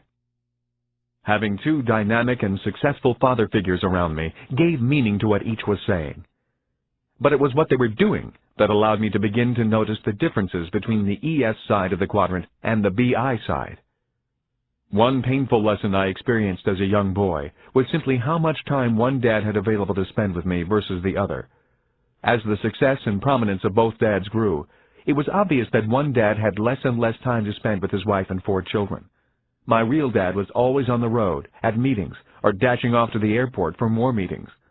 The more successful he got, the fewer dinners we had together as a family. Weekends he spent at home in his crowded little office buried under paperwork. My rich dad, on the other hand, had more and more free time as his success grew. One of the reasons I learned so much about money, finance, business, and life was simply because my rich dad had more and more free time for his children and me. Rich Dad's Cash Flow Quadrant is also available in paperback from Warner Business Books. Here's a sample from audio bestseller Rich Dad's Guide to Investing: What the Rich Invest in that the Poor and Middle Class Do Not. Written by Robert T. Kiyosaki with Sharon L. Lecter, CPA. Investor lesson number 1: the choice. When it comes to money and investing, people have 3 fundamental reasons or choices for investing, Rich Dad said. They are to be secure, to be comfortable, or to be rich. Rich Dad went on to say, all 3 choices are important. The difference in one's life occurs when the choices are prioritized. He explained that most people make their money and investment choices in that exact order. In other words, their first choice when it comes to money decisions is security. Second is comfort, and third is to be rich. That is why most people make job security their highest priority. After they have a secure job or profession, then they focus on comfort. The last choice for most people is to be rich. Rich Dad said, most people dream of becoming rich, but it is not their first choice. He went on to say, only 3 out of 100 people in America are rich because of this priority of choices. For most people, if becoming rich disturbs their comfort or makes them feel insecure, they will forsake becoming rich. That is why so many people want that one hot investment tip. People who make security and comfort their first and second choices look for ways to get rich quick that are easy, risk-free, and comfortable. A few people do get rich on one lucky investment, but all too often they lose it all again. I often hear people say, I'd rather be happy than rich. That comment has always sounded very strange to me, since I have been both rich and poor, and in both financial positions I have been both happy and unhappy. I wonder why people think they have to choose between happiness and being rich. When I reflect upon this lesson, it occurs to me that what people are really saying is that I'd rather feel secure and comfortable than be rich. That is because if they felt insecure or uncomfortable, they were not happy. For me, I was willing to feel insecure and uncomfortable in order to be rich. I have been rich and poor as well as happy and unhappy. But I assure you that when I was poor and unhappy, I was much unhappier than when I was rich and unhappy. I have also never understood the statement, money does not make you happy. While there is some truth in it, I have always noticed that when I have money, I feel pretty good. The other day I found a $10 bill in my jeans pocket. Even though it was only $10, it felt great finding it. Receiving money has always felt better than receiving a bill for money I owe. At least that is my experience with money.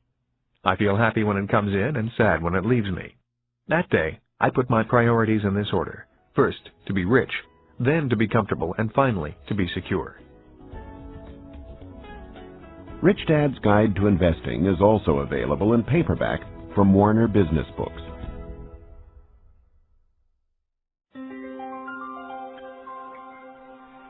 Here's a sample from Rich Dad's Rich Kid, Smart Kid, giving your children a financial head start. The latest book from the New York Times best-selling authors Robert T. Kiyosaki and Sharon L. Lecter, CPA. When I was a little boy, my rich dad often said, money is an idea. He would go on to say, money can be anything you want it to be. If you say, I'll never be rich, then the chances are you'll never be rich. If you say, I can't afford it, then chances are you can't. My smart dad said much the same about education. Is it possible that every child is born with the potential to be rich and smart? This program is about fostering and preserving that possibility. Both my dads were great teachers. Both men were smart men. But they were not smart in the same subjects, and they did not teach the same things. Yet as different as they were, both dads believed the same things about all kids. Both dads believed all kids are born smart and all kids are born rich. They both believed a child learns to be poor and learns to believe that he or she is less smart than other kids. Both dads were great teachers because they believed in bringing out the genius that each child is born with. In other words, they did not believe in putting knowledge in. They believed in bringing the child's genius out. Both my dads were great teachers because they rarely tried to cram their ideas into my head. They often said very little, waiting instead for me to ask when I wanted to know something. Or they asked me questions, seeking to find out what I knew, rather than simply telling me what they knew. And not to forget the moms. My mom was a great teacher and role model also. She was my teacher for unconditional love, kindness, and the importance of caring for other people. I once heard that boys marry women just like their moms, and I would say that is true for me. My wife Kim is also an extremely kind and loving person. I did not know my best friend Mike's mom very well. Yet the times I was over at their home, Mike's mother was also very kind and attentive to what we were doing. Although a very private person, she was always interested in what Mike and I were learning at school and in the business. I could tell she was a great life partner for Mike's dad. Although I did not know her very well, I learned from her the importance of listening to others, letting others talk, and being respectful of the ideas of others, even if they clash with your ideas. She was a great communicator in a very quiet way. Lessons from my mom and dad. The number of single-parent families I see today concerns me. Having both a mom and a dad as teachers was important in my development. My dad would often say, "True intelligence is knowing what is appropriate rather than what is simply right or wrong." As a 6-year-old boy, I learned from my mom that I needed to be kind and gentle. But when I found myself constantly confronted by bullies at school, I also learned that I could at times be too kind and gentle. I hated being called fatty and Dumbo. Consequently, after talking with my dad, I learned to be strong and to stand up for myself. But there had to be balance. My father told me that many people live in a black and white world or a right and wrong world. Many say, don't push back, and some say, push back. The key to being successful in life is, if you must push back, you need to know exactly how hard to push. When I got pushed or put down, I learned exactly how hard to push back. Knowing exactly how hard to push requires much more intelligence than simply saying, don't push back, or push back. My dad would often say, true intelligence is knowing what is appropriate rather than what is right or wrong. I think today we need to be more intelligent with our strengths and our weaknesses. It used to be when I was a kid, and I got angry with another guy at school. We would begin to wrestle, get tired, and then the fight would be over. The worst that happened was an occasional torn shirt or bloody nose. Today, kids get angry, start thinking in the less intelligent right and wrong mode, break out their guns and shoot each other. We may be in the information age, and kids may be more worldly than their parents, but we can all learn to be more intelligent with our information and our emotions. We need to learn from both our mothers and fathers. Because of so much more information, we need to be that much more intelligent. Rich Dad's Rich Kid, Smart Kid is also available in paperback from Warner Business Books.